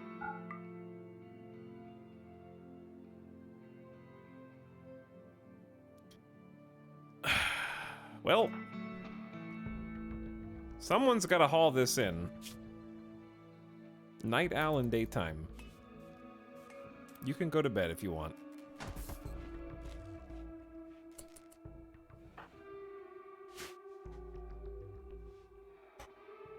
By the way, thanks Wuggles, who says, not sure how I have 20 months worth of subbing already. Thanks for the 20-month sub, Wuggles. Welcome back. Sewer Rat gifted 5 subs to Bulk Your Bacon, Alinius, Onred, Ania, and Quick Draw. Then had 1,500 bits and said, nom nom nom, eating too many bits, and then gifted a tier 3 sub to Rat Boys. Enjoy, Rat Boys. Thanks for the gift subs. You didn't have to kill that guy. Well, yeah, in hindsight, I could have eaten the kibble, but now I don't have to feed the prisoner. How was I supposed to know Randy was just about to drop kibble from the sky moments later?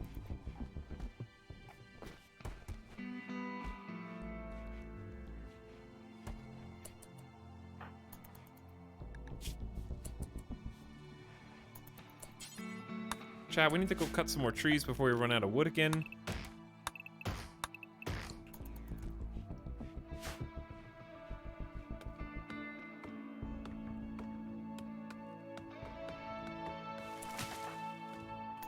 And of course, Ida refuses to haul.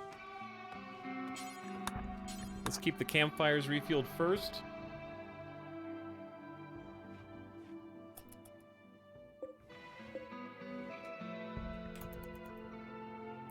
This has just been an unbelievable series of events.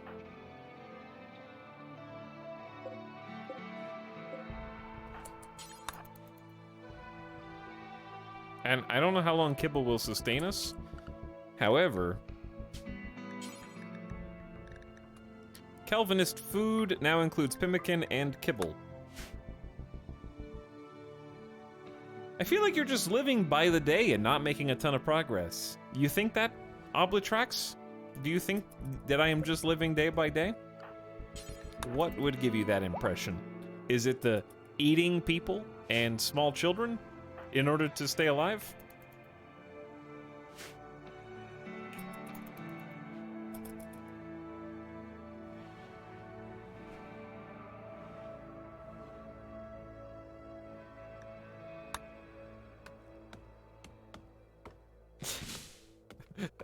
I think I want Marvel Snap now. Oh, how did you find my master plan? It's just play the most miserable possible RimWorld campaign so that by the end of it, you'll be begging me to play more Marvel Snap. You'd be like, I'm sorry, I'm sorry, I'm sorry, I don't want Mars 3, please. I don't want Mars 3, go, please, just make a new deck. Play the new season pass. Just don't let another one die.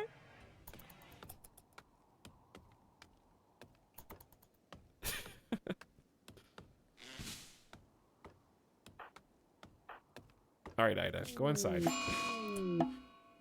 You motherfucker. Like, what the fuck, dude? Why? This is unbelievable.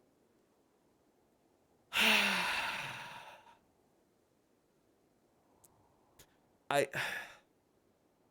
have no other words.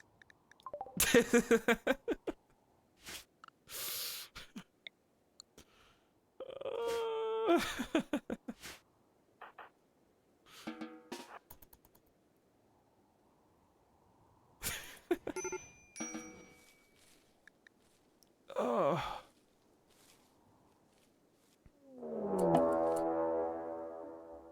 Okay, I get it. I'm not supposed to be living anymore. Randy is just like, why won't you die? He's just like Bond villain, like picking my fingers off of the ledge.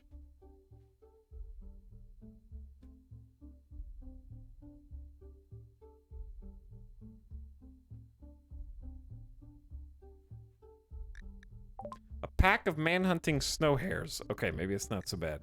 Have injured the area, driven insane by the disease known as scaria. Yeah, but this is just an insult because it's like the only wildlife on the entire map, and they're probably... they're completely inedible, I assume.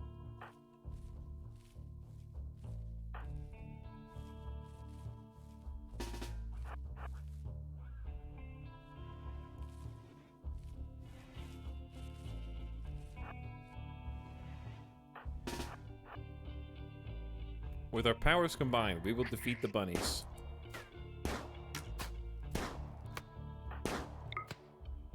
Shoot the one that's close. There you go.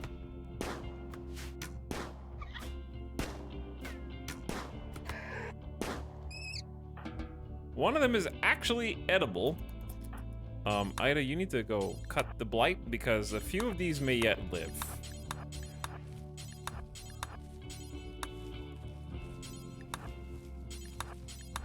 It's spreading.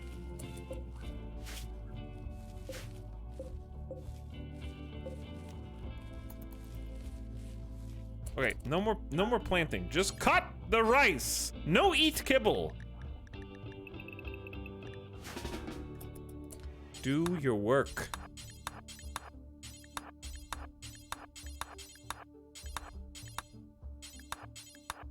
I will force you the old-fashioned way.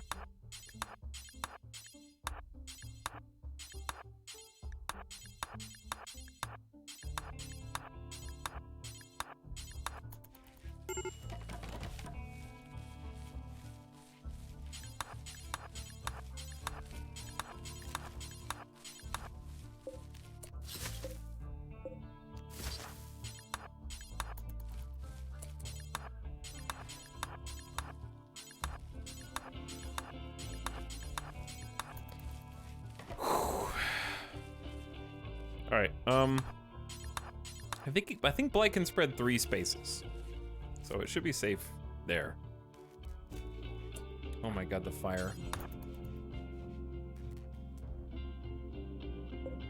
1.3 days, 1.3 days.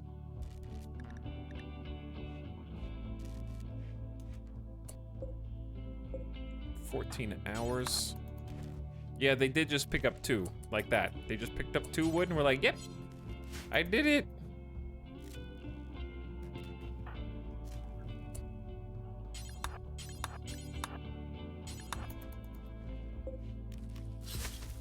Oh, it actually did jump over here, because diagonals. Alright, that should be good.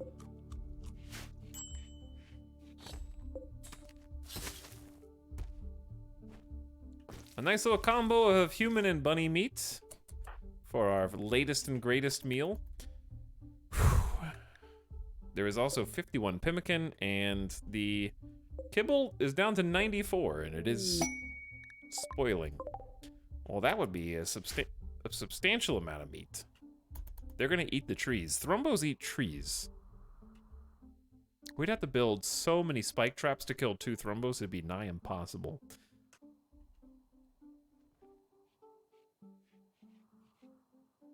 Plus, they're venerated. There are gods, for all intents and purposes. Where are you guys going, though? Sleeping. They're just chilling and sleeping.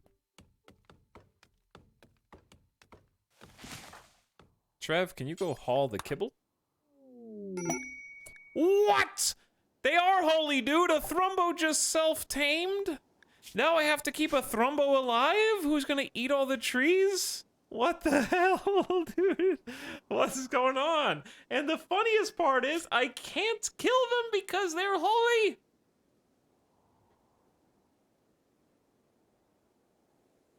If we eat the venerated animal meat, it's -8. Tame animal died, -5?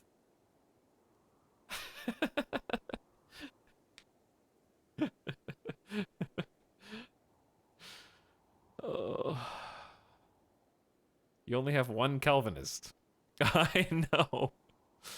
I know.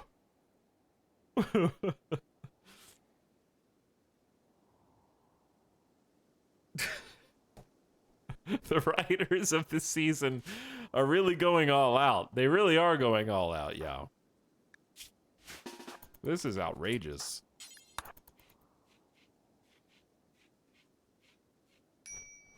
Like, this is like the Thrumbo committed itself to your survival and like heard your prayers type of situation and put itself in its own life in your hands. Eat of my body. Through me you will find life. Is there a Thrumbo talking to me in my brain? Is there a Thrumbo in my mind right now?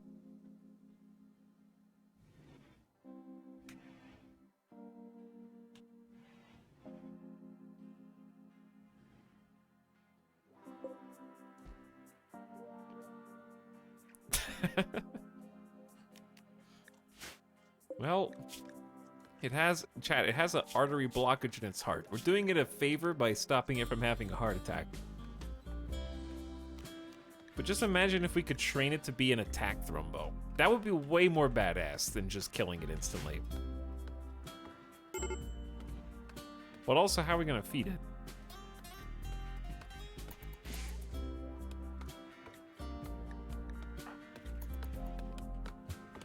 Train the Thrumbo to kill other... They're eating the trees! Nom nom nom nom nom. Thrumbos are incredibly hungry food-wise. Ida, where the hell are you? Can anyone make a parka?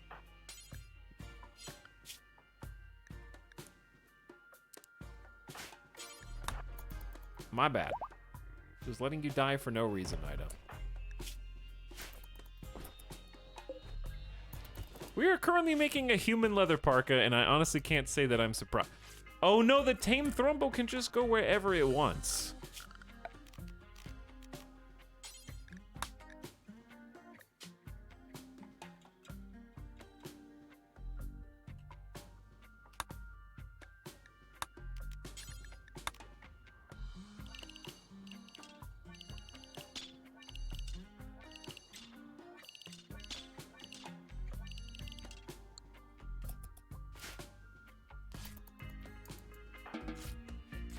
Don't worry, Ida.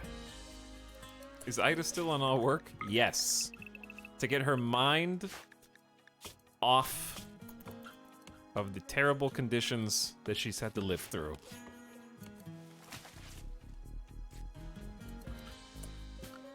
Ida isn't sewing.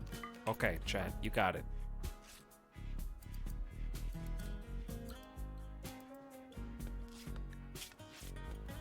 Ida's gonna do whatever to try to just cope. She has a 20% certainty in the unified family. Oh my god, her religion's called Unified Family? That's even worse. Human primacy collectivists? Architects are machines of vast will and power, but only humanity could create them. The architects have no interest in judging us one by one. They await a single person who can demonstrate our worthiness by acting morally as one. In the end, the architects will judge the loyalty of humanity. Those that did not simper or boast will be lifted to transcendence. Wait, I didn't assign the Thrumbo. Get out of here, Thrumbozos. Dude, we made our first parka, and it was an excellent quality. It's made out of human leather, don't mind that. But it is excellent.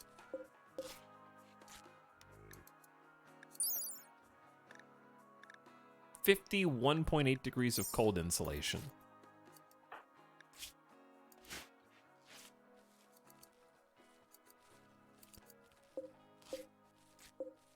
All right, we got 0.3 hours on this campfire. I'm paying attention. Oh my god, that was so fast. I'm on it.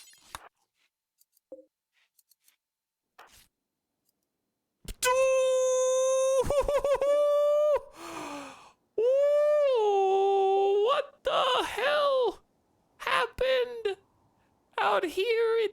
This is so cold the trees died.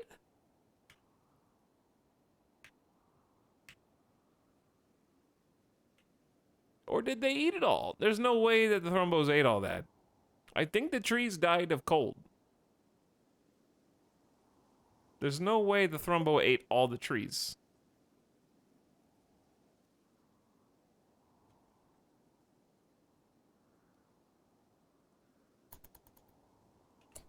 Well, we're actually dead now. Rimworld tree. Let's see. Temperature. Trees are able to grow in the temperature of 0 Celsius and -58 Celsius.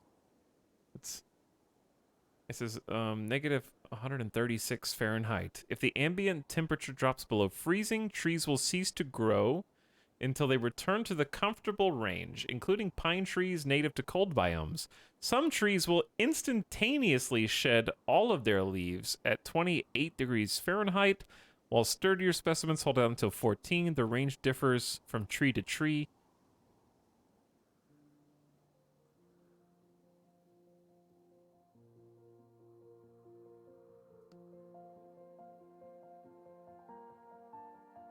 I think Wiki is outdated.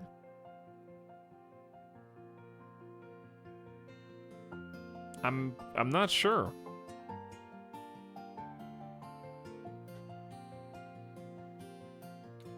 Do Rimworld trees die in cold?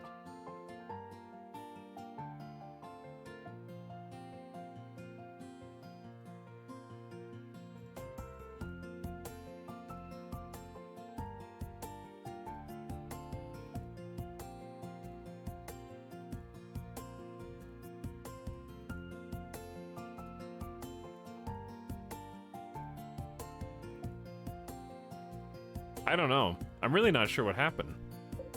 Where's the other Thrumbo?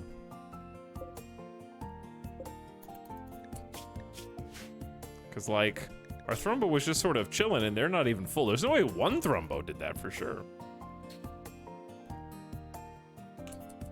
It's so cold that it's lower in Fahrenheit than in Celsius. It has to be because of cold. Can you check to see if all the stumps expire? They expire in different quantities of time. There's at least 200 stumps.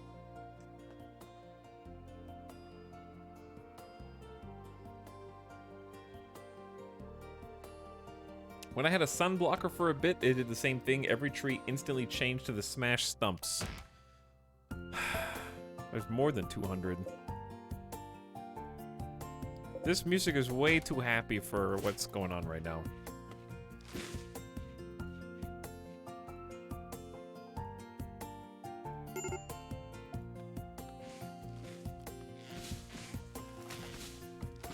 All hope is lost. Basically, all hope is lost, yeah.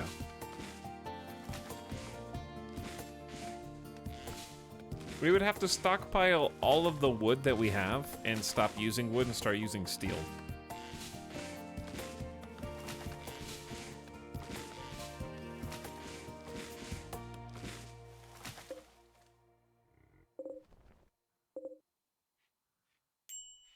Now the Thrumbo's not going to have any food either. So they're just going to kind of starve.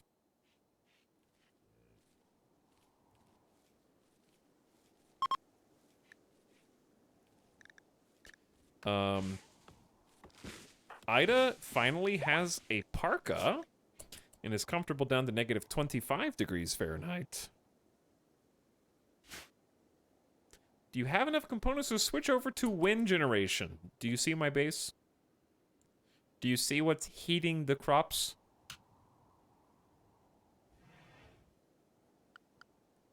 Do you see the average mining skill of my colonists?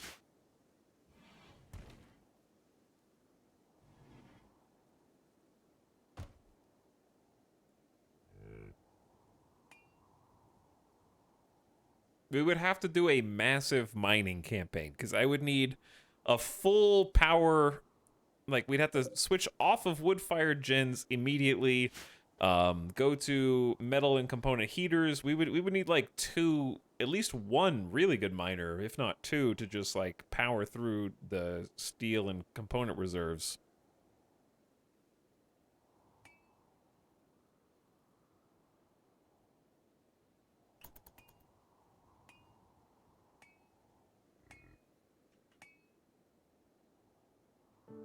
All right, what are you guys doing right now?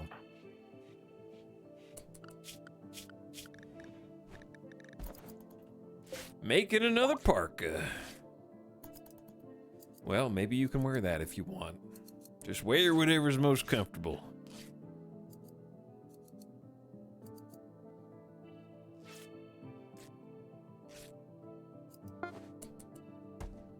Good. We had an excellent, we had a good. Eating some kibble? Mmm, tasty. What a treat. How much kibble do we have left? 21. Are we finally gonna get a small cursed rice harvest?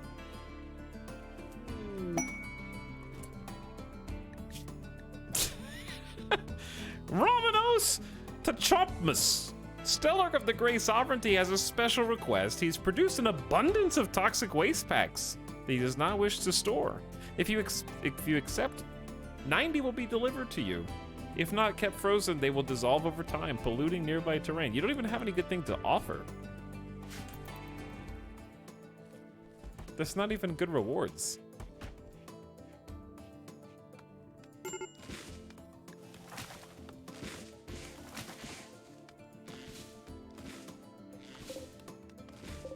Man, this is pitiful, like 185 wood. Whew. This colony sucks. You know things are bad when we just stay at 3x and pray.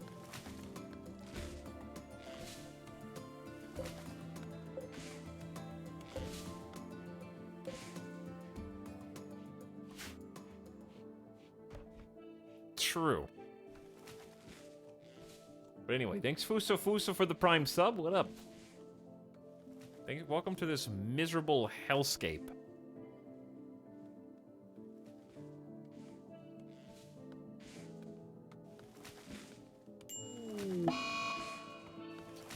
Oh, you have got to be kidding me, Randy. Oh, you have got to be kidding me.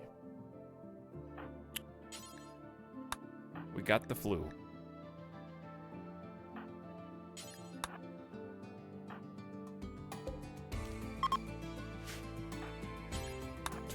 Maker and Trev got the flu.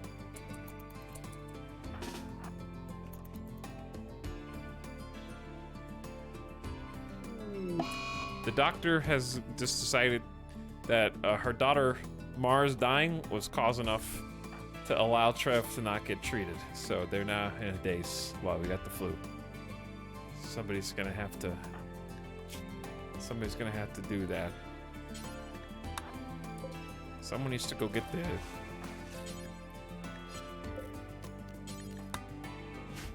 They think it's Prisoner Pimmican. Quick, accept the quest for Glitter World meds.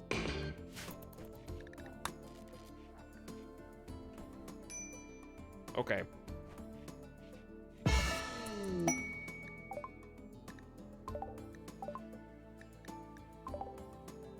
Five Glitter World meds and 90 temporarily frozen toxic waste packs.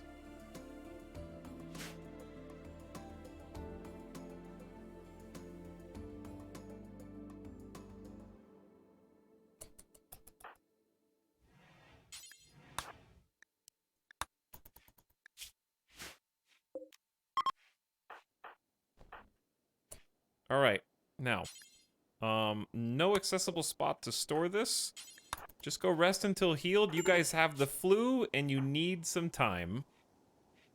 How temporarily frozen? Until winter heats back up. It's negative 56 right now, so they're fine, except the fact that they don't have a roof. Because they don't have a roof, they are sort of just deteriorating. So what we're gonna do is...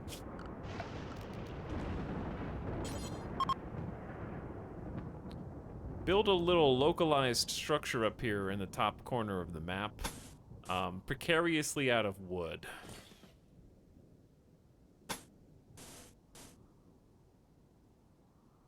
Because I don't have any other resources. We can't do steel.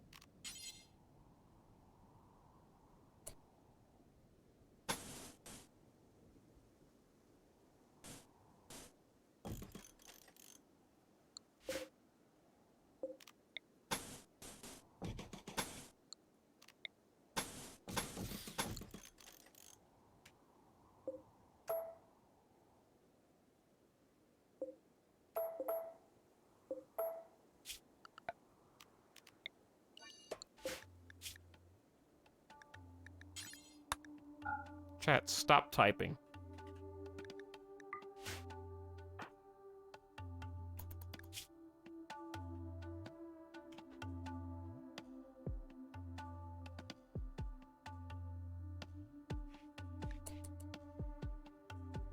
Make me.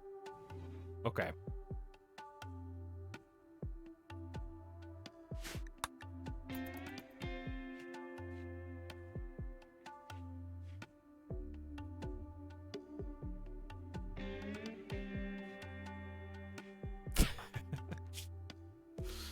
Maybe we don't need the... Chat, why did I listen to the one person who said I should get the Glitter World and the pollution? They're healing, it's just the flu. They're actually doing okay for the most part.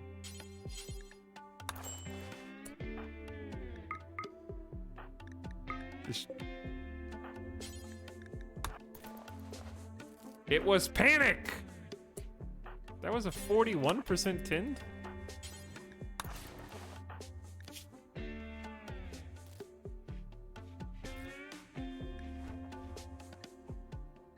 0% tin, but we got some pemmican out of it, and then Trev's gonna go eat the last of the kibble. And now we're really out of food, because guess what? The damn rice is ready to harvest, and the best plant harvester is in a daze. Actually, that's not true. Trev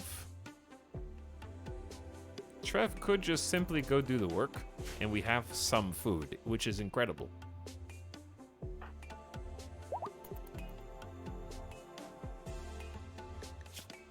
Trev is super stressed, understandably. Harvesting smash stump. All right, you can stop that for now. We have more important things to do. Like, refill the damn campfire. Oh my god, oh my god, oh my god, oh my god. Hurry, hurry. Ah!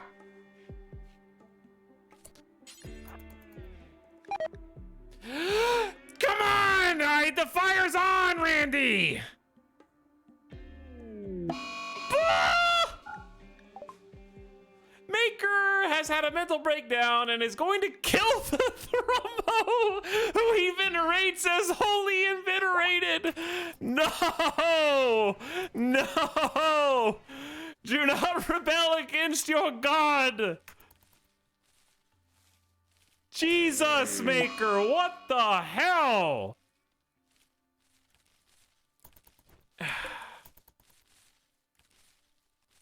And we only got 59 rice out of that because half of them died, and then we have to eat. Now we can eat the Thrumbo.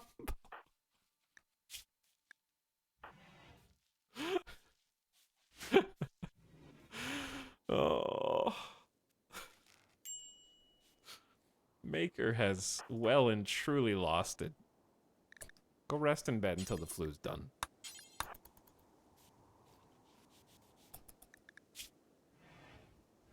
Venerated Thrumbo died. A tame Thrumbo passed away.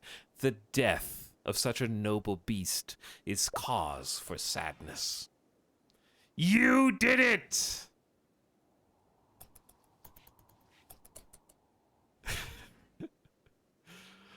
How, Ital, how could you let my venerated animal pet die? The gunshot noises.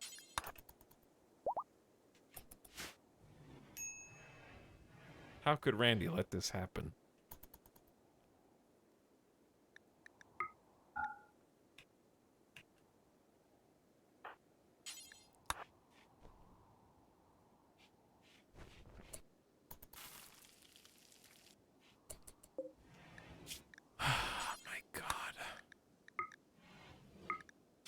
This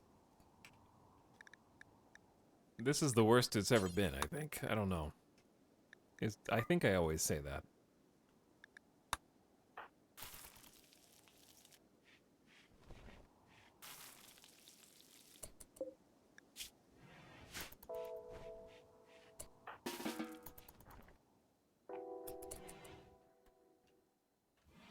Well, it can't get any worse. I think it can, yeah.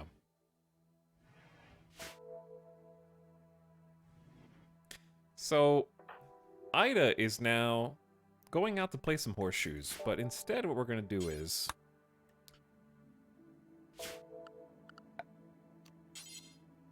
finally craft a dang butcher table. Oh, they need tending. And they need food. You're being an awful doctor.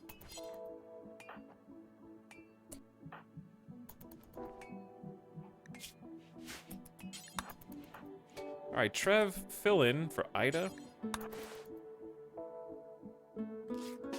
Actually, just rest. Ida, you can come do this. Come tend to Maker. Have a nice chat. Maybe Maker could make a butcher table real quick for us. Before the flu... Dude, look what you did! This Thrumbo literally may have saved your life from your frozen ice sarcophagus. And now we're gonna butcher it.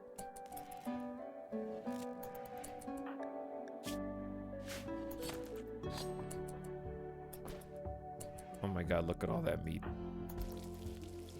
Oh my god, look at all that meat, dude. 269 meat, holy moly.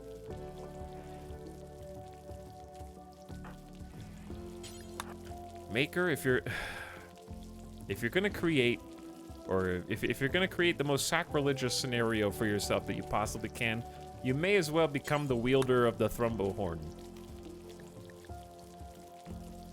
Take up the charge of the Thrumbo. Release more people for the ice, from the ice. All right, we gotta store these meals outside if they make sure they don't spoil. We don't have to eat people for like a week now. Dude, we don't have to eat people for like a week.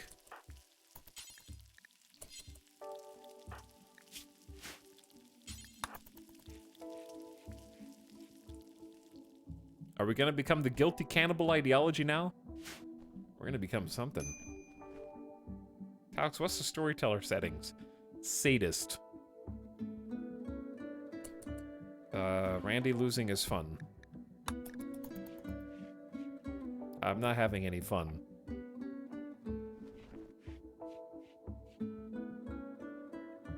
But I'm glad Chad is.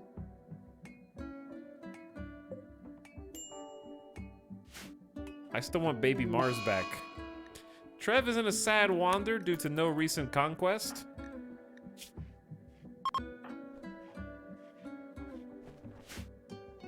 Maker tried to convert Ida to his ideology. Dude, she's actually really close to just voluntarily joining us, which would be incredible. If I could get away with it, I would. Just put her in prison for a quick stint of conversion.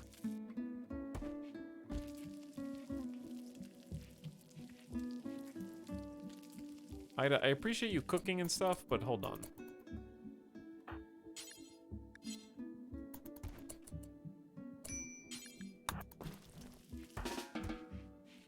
There we go. That's what we really need. Get back to planting. Oh my god, dude. I need someone who can mine. This colony cannot survive medium term without someone who can mine. Because we're gonna run out of wood. These stumps are deteriorating. They're gonna go away and we're gonna be out of wood.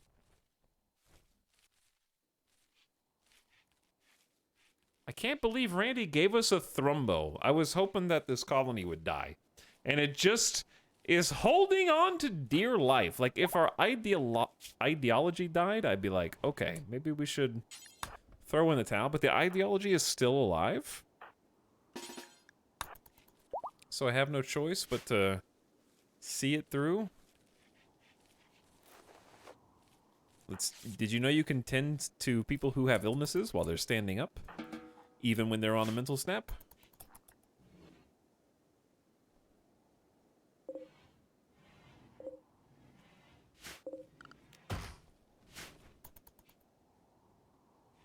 Alright, Maker is gonna refuel. Thank you, Ida. This is so nice. God, having Parkas is amazing. Trev is no longer wandering in sadness and is gonna rest and heal. The flu is going okay. We have some Glitter World Tech meds for an emergency. We actually are gonna have to figure out how to store food. Spoils in one day. We need an outdoor food stockpile. Okay, so number one, dumping stockpile.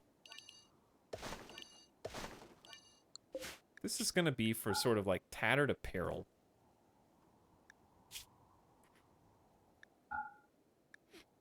No clean apparel, only tattered. Very important priority. Critical priority. Just let it deteriorate. I don't care.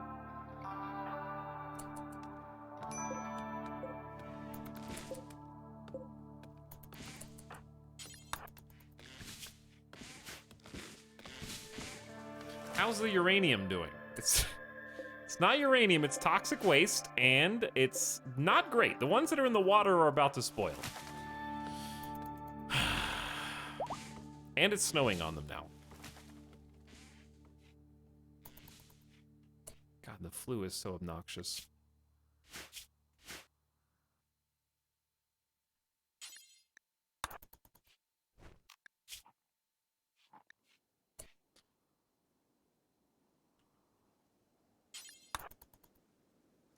Somebody's got to do it.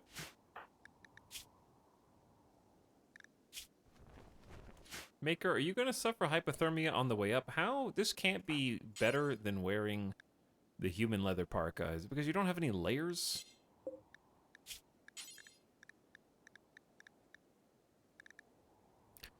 Let us make the button-down shirts.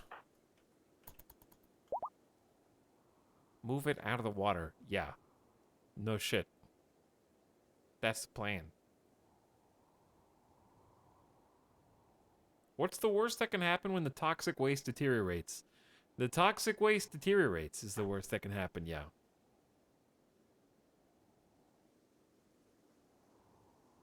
That is actually the worst that could happen.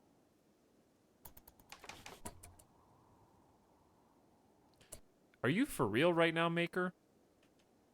Did you just bring enough wood for, like, 3 walls? Sorry, 2 walls?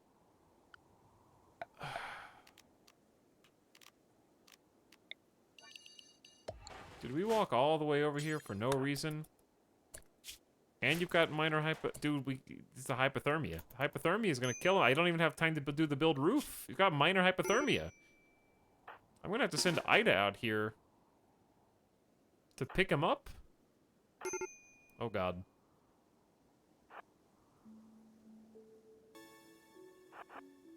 Uh-oh.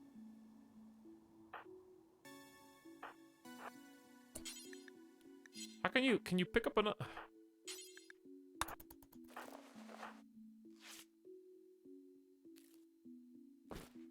Oh my God. What did you just drop? The thrombo horn?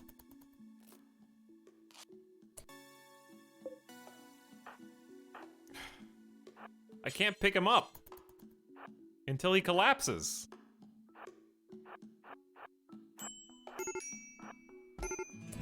Oh my God, and you dropped that in the water?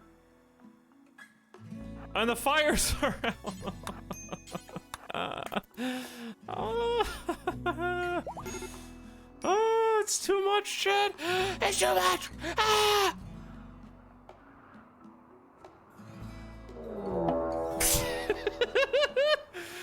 The Baba Mia Union is back to collect their guests.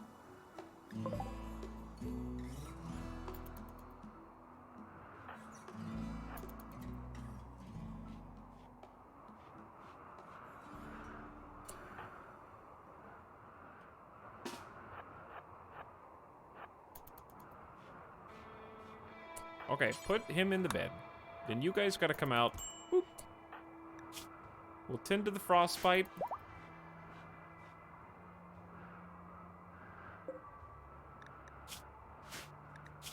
Sam is a 4 in shooting. Good hit. Damn, those revolver shots. Trev just bodied Sam.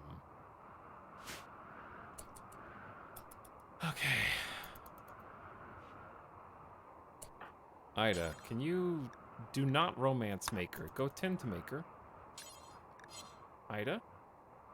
Oh, you're using heal root. I think that's acceptable.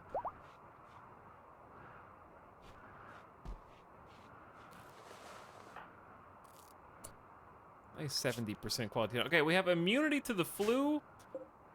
We have some ready to harvest rice. We have food and... Dear God, somehow I am gonna say let's save and quit there. I told you guys today it's gonna be kind of a short stream.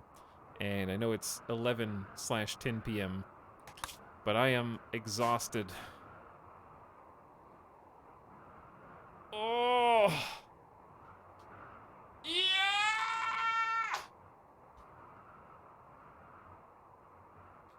I am tired. I wasn't feeling good today.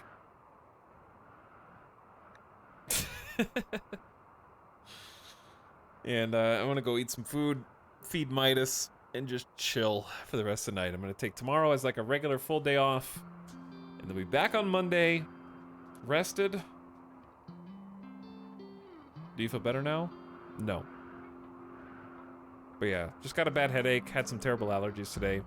Sinus is acting up, and I just wanted to do a short stream tonight instead of taking 2 days off in a row. Because I really do need at least tomorrow off. But I regret to inform you we're going to continue this RimWorld save this week. Monday will be basically a full Marvel Snap day, and then after that we're going to do other stuff. And I want to at least try a Victoria 3, but I'm kind of like waiting for a patch that chat keeps warning me about the patches. But yes, Monday is new card, new battle pass. I want to play on the day that it launches because I'm gonna have fun. I am gonna have so much fun. And then we're gonna play more RimWorld where I can come in rested because this is This has been some bullshit today, packed into 2 hours of RimWorld. This was like a movie.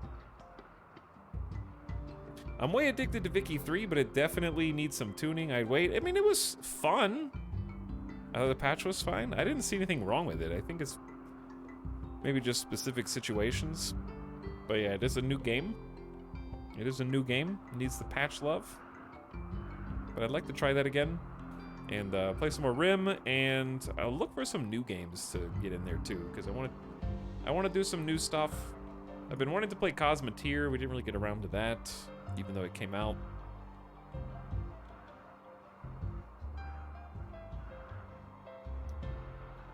God, I hope this colony dies, and I hope this colony lives. The duality of man. The fact that we can grow rice makes this feel so doable, but the fact that we're about to lose our entire wood supply makes this feel so impossible. So, we'll probably end up killing the colony next time and then doing a reset. Thanks for the horrible, terrible entertainment on my day off. Okay, I already saved. Already saved. But thanks for watching, everybody. Thanks for hanging out. I know it's a little short stream, but it is, what, 4th day in a row after... I think we did 3 days on, 1 day off, 4 days on. So I think we streamed 7 out of the last 8 days. So I need a little rest.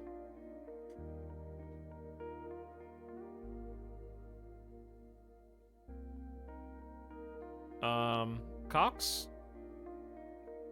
I think I closed RimWorld and it tried to like upload to the cloud and just took all of my internet for a second.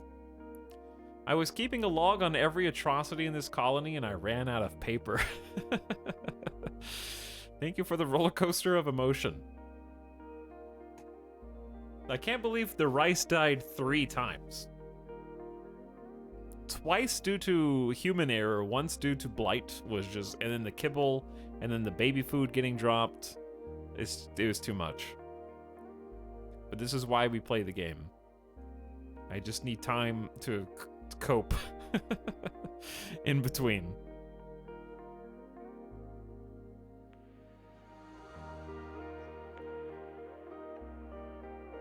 Chat, you guys are spoiled now. You used to get RimWorld Saturdays once a week. You're spoiled. Now you're getting drip spoon-fed. Is the cursed colony still alive? I mean, it's even more cursed than it was before somehow. I thought that yesterday's was bad.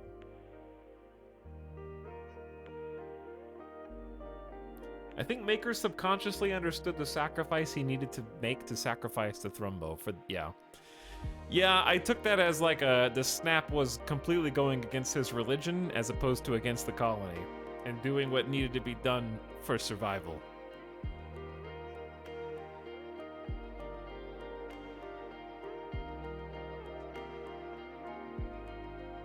Chat, thanks for coming. Thanks for watching. Hope you enjoyed a little bite-sized stream. I'll see you again on Monday. Sorry for the late start today.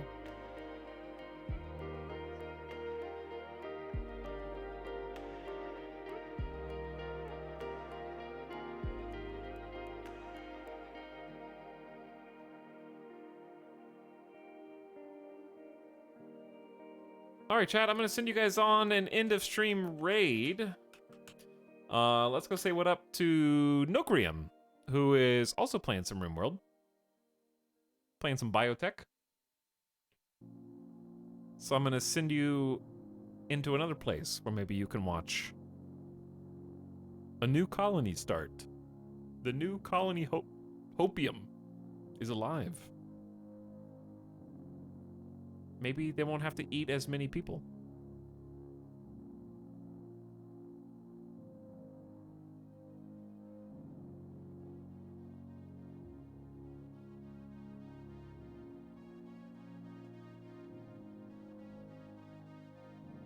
Get some sleep, get some rest, and I'll catch you guys for the next one, all right? Have a good Sunday. See you on Monday for a week of new streams. Now go over to Nookrium, have some fun, and check out New Colony, okay? Good night. Thanks, everybody. See you next time.